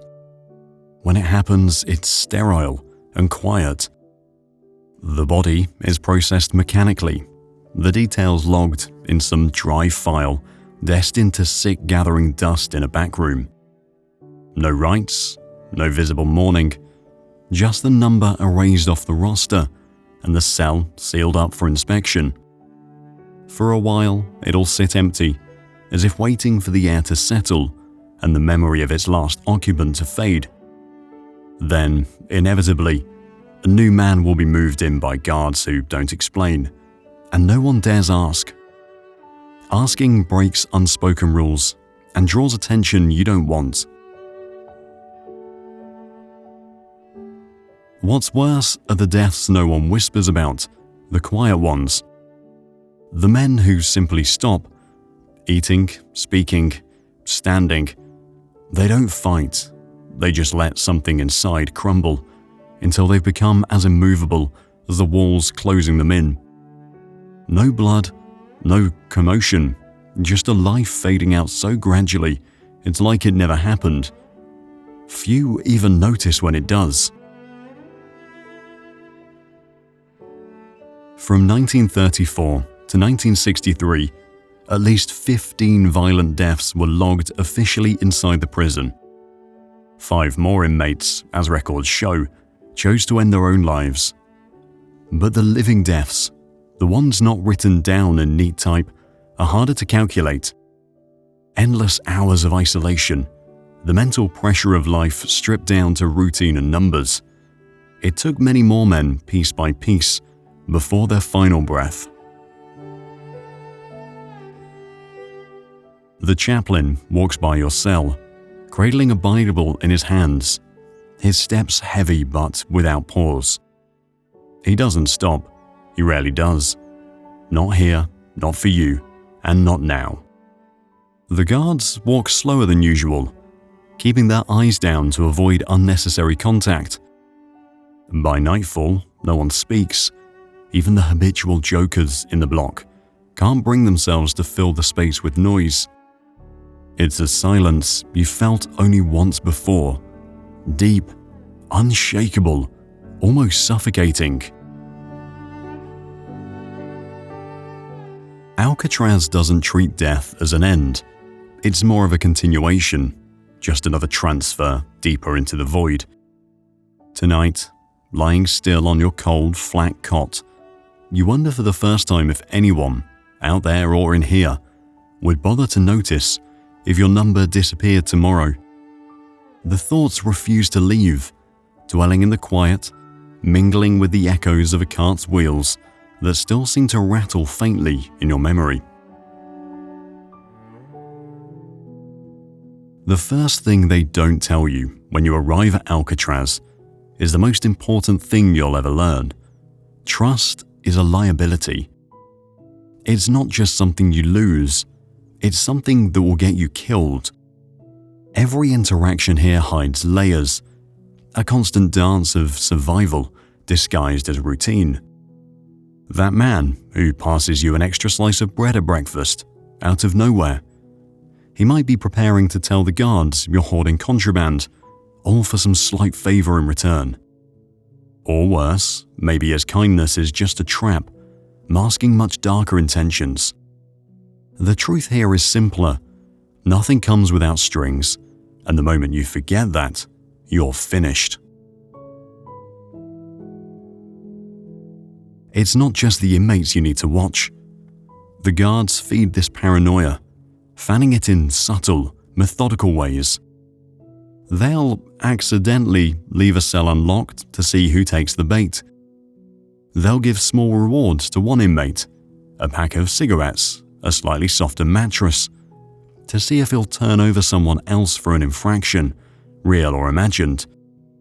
They whisper lies, plant ideas, pit men against each other, and then step back to see the chaos unfold.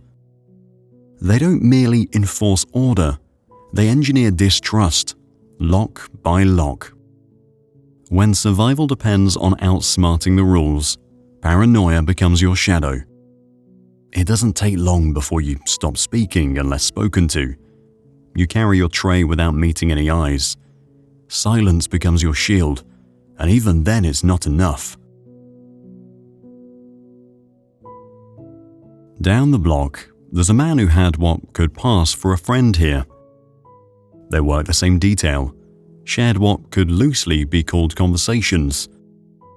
But when transfer spots to safer blocks opened, one of them acted first. He gave just enough information to the guards about his so-called friend's minor breaking of the rules, an innocuous lie probably, that got him moved to the less restrictive B block. Now, the betrayed man sits alone at every meal, simmering, chewing over what happened with every bite. He doesn't talk anymore. He barely breathes when passing others. The waiting men around him watch, patient. Everyone knows payback will come. It just hasn't found its moment yet.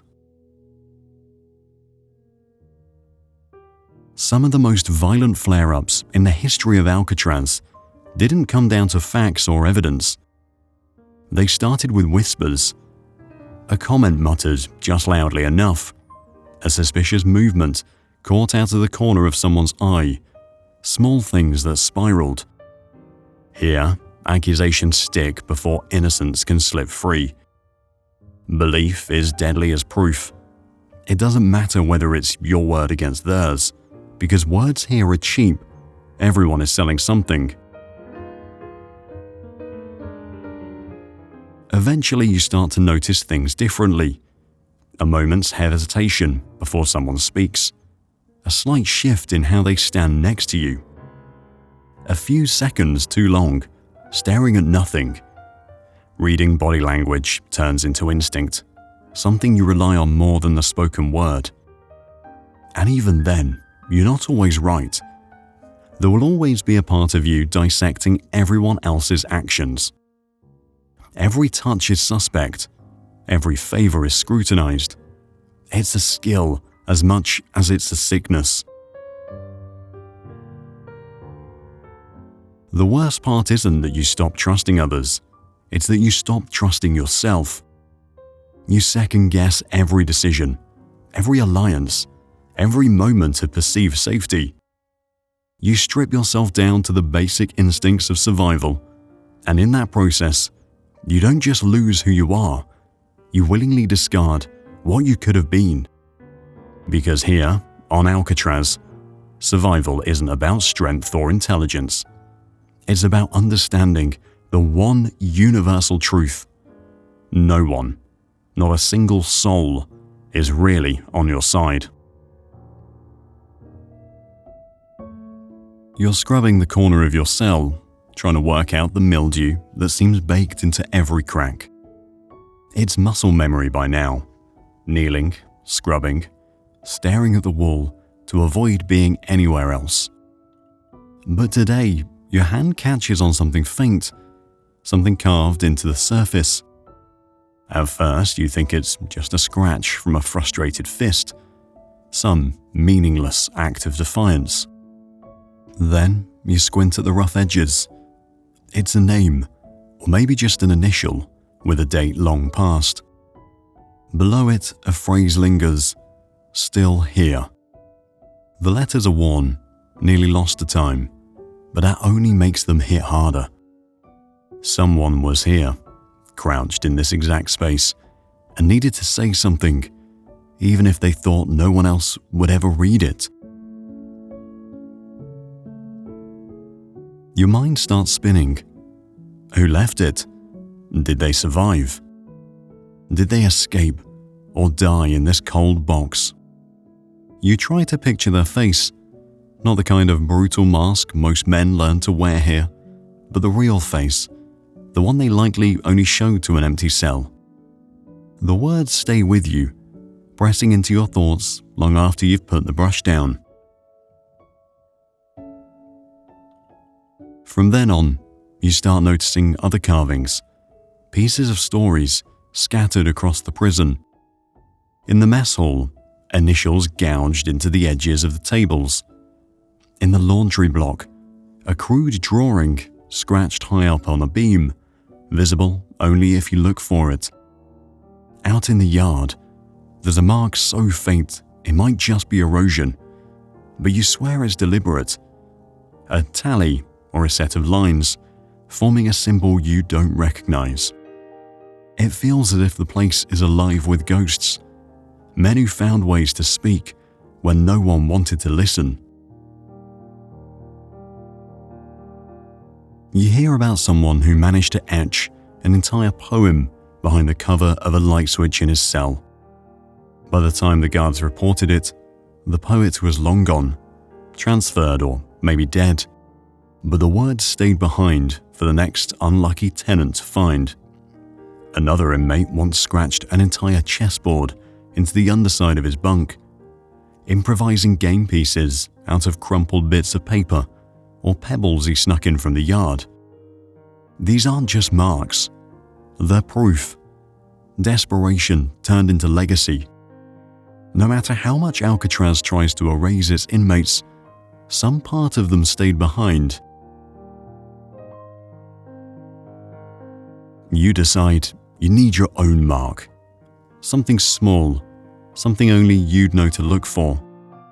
You work subtly, chipping into the corner of the wall nearest your bed, close to where the light barely reaches at night. The words don't have to mean anything to anyone else, because they're for you. A piece of you that exists beyond the number stamped on your uniform. Carvings like these are still visible today, remnants left behind on Alcatraz for visitors to find decades later. Tiny time capsules from men whose names are forgotten but who refuse to be wiped away. Some guys scratched prayers, hoping to send their thoughts past the water and steel. Others marked simple dates, a tally of time alive. You wonder if the phrase you found, "still here," was meant to reassure somebody or warn them. One day, you notice the guard on duty holding a paintbrush. He's moved cell to cell, making every surface look uniform. A fresh coat of dull grey, meant to smother anything personal. When he reaches your cell, he doesn't hesitate. The rough patch he worked on so carefully vanishes under a layer of thick paint. But something in you doesn't mind. You remember the mark. You know it's there. In a place built to erase men, you realize that remembering your own words, even if no one else will, is enough. At first, you keep track of the days like it's a lifeline. Tiny chalk marks on the wall, notches scraped into the edge of your bunk. One line for each sunrise. It feels like progress, like you're reclaiming some small piece of time stolen from you. After weeks, the tally grows uneven. Months blur together. You start skipping days. Maybe on purpose. Maybe because there's nothing to distinguish them. Eventually you stop entirely. The notches remain, faint and haphazard, a monument to hope that ran out of energy. In those early days you planned. You told yourself that you'd get word from the parole board soon, that if you just kept your head down long enough, they'd send you somewhere else. Somewhere quieter, somewhere survivable. Transfers, you realize, are little more than rumors, designed to keep men distracted, speculating about who might be next. It's a perfect trap. Transfers make you think there's movement, when the truth is, Alcatraz swallows you whole. Letters become rare, arriving only after months of silence, and are often delayed enough to feel meaningless. If you're lucky enough to get mail, it's never the content you're afraid of, it's the gaps in between. Visitors? Never. You wouldn't want anyone from the outside to see you like this anyway. Freedom, at first, something you can name and envision, becomes a concept you barely trust anymore. You hold on to it as if it were a story you overheard as a child, a tale that might have been true, but was likely exaggerated. You stop dreaming of freedom altogether. That used to be the fuel keeping you steady, planning meals you might eat or roads you might walk. Now, at night, if you manage to sleep, the only dreams you have are restless and sharp, built on replays of clanging doors or visions of endless rust-stained walls. Even these dreams feel inescapable, and you wake with the same aching numbness you fell asleep with. Every thought of the outside world fades into white noise. The most surprising realization is that the guards don't need to hurt you. They don't need nightsticks or threats. The prison itself is the weapon. The routine works slowly and thoroughly, grinding you down with its structure. You wake up feeling drained. You shuffle to breakfast, barely eating. No extra effort is needed from the men in uniforms. The repetition alone kills momentum. You stop being a person with goals and become something quieter, something smaller. Nobody beats you into submission because life here is more effective than violence. There's nothing left to break. You start to see that same process in the eyes of men around you. The ones who used to talk loudly, spinning stories or jokes during yard time, now sit quietly in the corners, faces blank. The men who lined the walls with nervous energy when you first got here have become shadows. They exist nearby but somehow feel distant. It's like they're disappearing before your eyes. Still walking but hollowed out. You say nothing. There's nothing to say. One day, passing the glass of a locked door, you catch your own reflection. The sight stalls you. The face you see looks different. Not older exactly, but worn. Like a piece of paper handled too many times, its edges dulled and smudged. You're not shocked because you understand it. You felt the wear in your own thoughts. The truth is, hope doesn't vanish all at once. It flakes away, bit by bit, like rust on an old pipe. At some point, you forget what it was like to hold on to it. By the time it's gone, you don't notice the absence. It's just part of you now. But deep underneath, buried beneath layers of routine and survival, there's something left. Not hope for freedom, that's gone. What remains is smaller, almost primal, a faint ember of will simply to make it to the next day. It's not bright, but it's still burning, for now. It starts with a whisper, faint, carried along the tier, like the draft that snakes under your cell door at night. Someone's getting out. There's no name, no certainty, just enough to get every man listening. Conversation shifts but doesn't stop, heads turning slightly towards source after source as the rumor moves faster than the guards pacing the hall. You feel the tension in the air as if it's something visible. Who? When?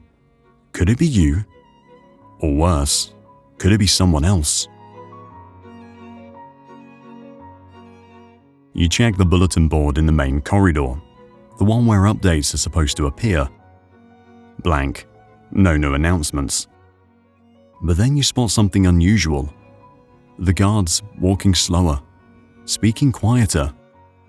There's an extra plate carried into one cell during lunch, a little more food, an extra slice of something that passes for bread. That's when men start adding details. It's the guy who saved a guard a while back, someone says. Another mutters, I heard his brother's a politician on the outside. The tales stack up, each one less believable than the last. You stop listening after a while. Gossip is currency here, and anything can be bought at the right price. Down the block, you see the effects. One man starts cleaning his cell like he's preparing for guests, scrubbing the floor harder than usual, folding his blanket just a little neater. Another hasn't touched his tray at dinner, too nervous to swallow, staring down at the mess hall table like it'll give him answers. And then there's the guy on the far end, the quiet one. He's just lying on his cot, barely moving, staring past the bars at the fog rolling in over the bay. He looks like he's already somewhere else. You wonder what he's imagining. Here's the catch. Sometimes these whispers are nothing. Fantasies built out of boredom, half-truths stretched for effect. But then again, sometimes they're real. You can't always tell, because Alcatraz is built on never knowing. Some men claim they heard no warning at all when it happened. One day, they wake up like usual, shuffle into step for breakfast, only to see a cell door swinging open and an inmate being led toward the dock. No goodbye, no speech, just a guard escort and the bite of cold bay air as they disappear down the long walk. One morning here, gone that night. It's enough to keep you hoping and dreading in equal measure. A guard might call your number at any time. You imagine they're doing it now, your heart leaping every time you hear boots echo off the walls. "Inmate, come here." It plays in your head like a broken record. You start imagining what happens next, as if it's already unfolding. Walking streets where no one tracks your steps. Taking the long way to nowhere, just to feel the choice. Sitting under the sun on a patch of grass that no one controls. You try not to listen about it too much, but your mind doesn't listen. It wanders there anyway. You've heard stories of men getting released, only to come back a week later, unable to adjust to the world outside these walls. They said it felt too fast, too loud, too free. The routines here had stitched themselves into their bones so tightly, it left no room for anything else. You tell yourself that's not you. It wouldn't be, but the thought lingers. By nightfall, the rumor loses steam. It always does. A vague whisper when the cells lock, more muted by the time the lights go dim. Another man speaks low. Probably nothing. You roll onto your cot, staring at the ceiling. You don't know what's worse, never being the one to go or watching someone else walk away. As the cell block falls silent, you count bars and let your hopes quiet too, one by one.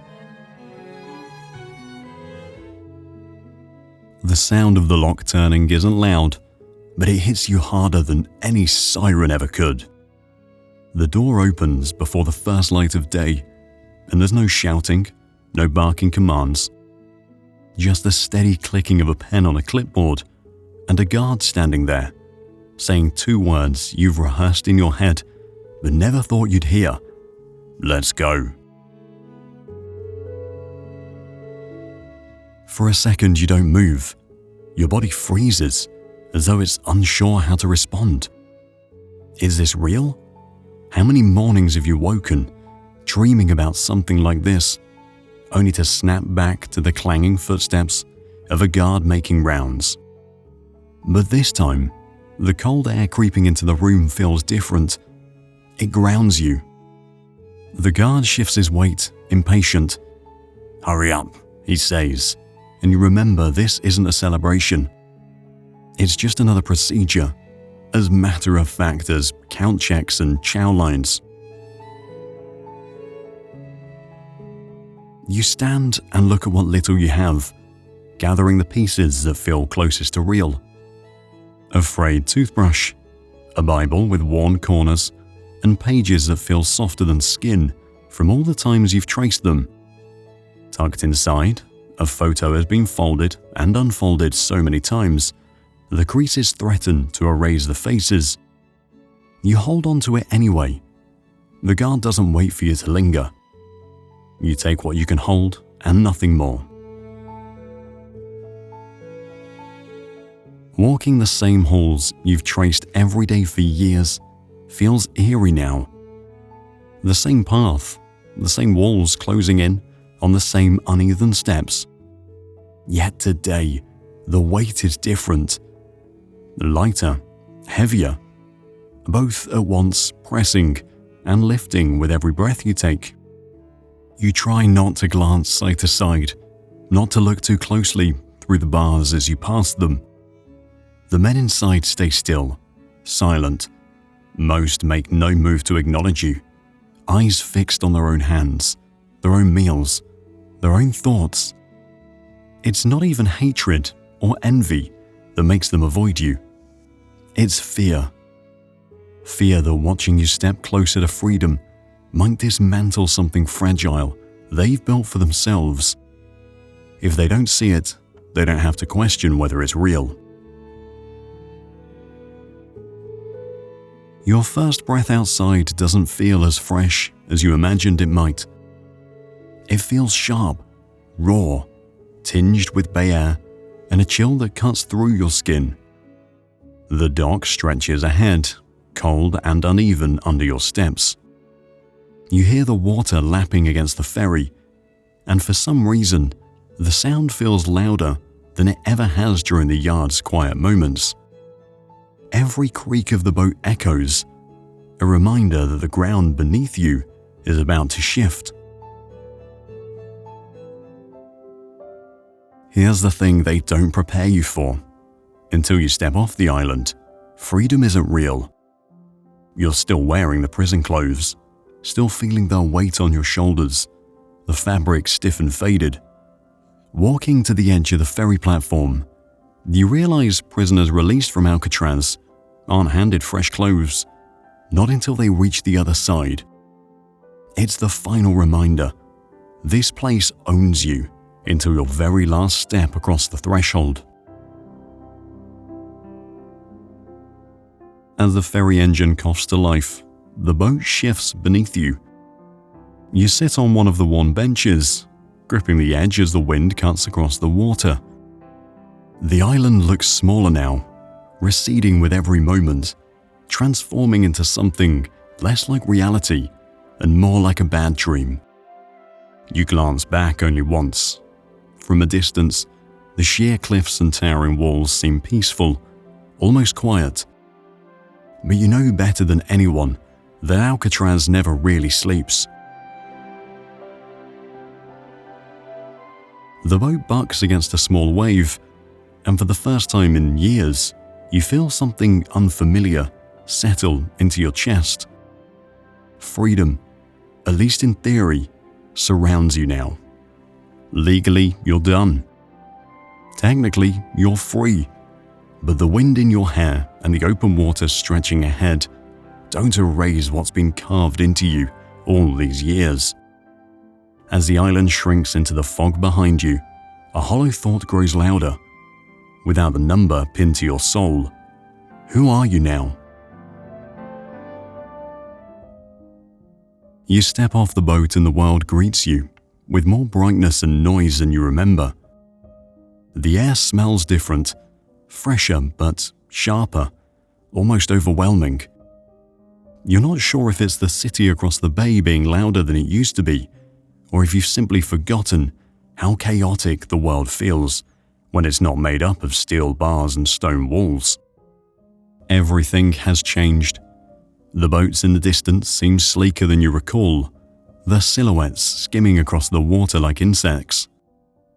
Cars rumble by on the distant roads, their designs unfamiliar, their speed jarring. People move faster too, talking in quick bursts of sentences you can't quite follow.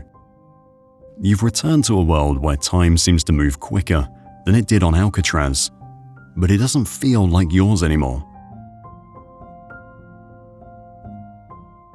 At the dock, they hand you new clothes, stiff and unfamiliar. Nothing like the rough, neutral tones you wore on the Rock. A small envelope is pushed into your hands. A few crumpled bills, barely enough for a meal and a cheap room. There's a bus ticket too. That's it. No other instructions. No words of guidance. You stand there holding the strange assortment of items, unsure what the next step is. This is your second chance, they said, but it feels more like a shove into a world that's already forgotten you. No one mentions how much heavier the weight of freedom feels when it lands on unsteady shoulders. Walking down the street, you pass a group of kids playing on the sidewalk. Laughter bounces off the buildings like music. One of them runs too close, rushing past you as they chase after a friend. You flinch, instinctively pulling back, muscles tightening like you were bracing for an impact, a shove, maybe worse. But nothing happens. The kid doesn't even notice. They keep running. It stops you in your tracks. You forgot what it felt like to be in a place where a bump is just a bump Safety isn't something you can trust anymore. Eventually, you navigate your way to a neighborhood you once knew, but even that feels foreign now. Nothing is quite where you left it. The corner store has been replaced with a boarded-up building. The cafe where you spent hours before, gone. In its place, there's something shiny and new, with strangers who don't even give you a second glance. You search for a familiar face, but even the echoes of your old life are blurred into the background. You realize the world outside didn't just keep spinning while you were gone. It sped up, leaving you behind. The tools you acquired on Alcatraz don't serve you here. You still wake up before dawn, whether there's a reason to or not. Your body jolts with the same urgency at 5 a.m., never fully losing the grip of routine etched into your bones. Meals go down fast, even when no one's watching the clock. When night falls, the quiet outside feels wrong. It isn't heavy enough. There's no hum of barred doors, no shuffle of footsteps just beyond the walls. Sleep never comes easily anymore. Without the constant barriers, the darkness feels too large, too uncontained. You avoid crowds. Your eyes dart around every room, unconsciously mapping exits and judging the way others move close to you. Conversations feel foreign. You've forgotten to speak the language of ease. No matter how open the streets seem, something inside you remains closed off. You're outside, but you can't quite step into it. Freedom doesn't fit. Some men, after being released from Alcatraz, asked to return, not because they wanted the punishment, but because the unrelenting structure had ingrained itself into their existence. Out here, everything feels loose, unpredictable, exposed. Something in you whispers the truth. You aren't sure you know how to handle it either. Some people expect you to be grateful. They expect resilience, optimism, a simple adjustment to a life you dreamed about for years. No one tells them about the part you carry with you. Alcatraz hasn't let you go. It's just somewhere deeper now, stitched into you like a scar you'll never stop tracing with quiet hands. You'll never wear the uniform again, never stand in count lines or hear the yard gates clang shut behind you. But even as you walk the clean, open streets, Alcatraz is still there. It's the one prison you know you'll never truly leave. Surviving Alcatraz wasn't just about the bars. It was about losing pieces of yourself, one rule at a time. Some men walked out free, but never truly escaped. And yet, even in the darkest corners, few held on to their humanity. Want more stories like this? Hit subscribe.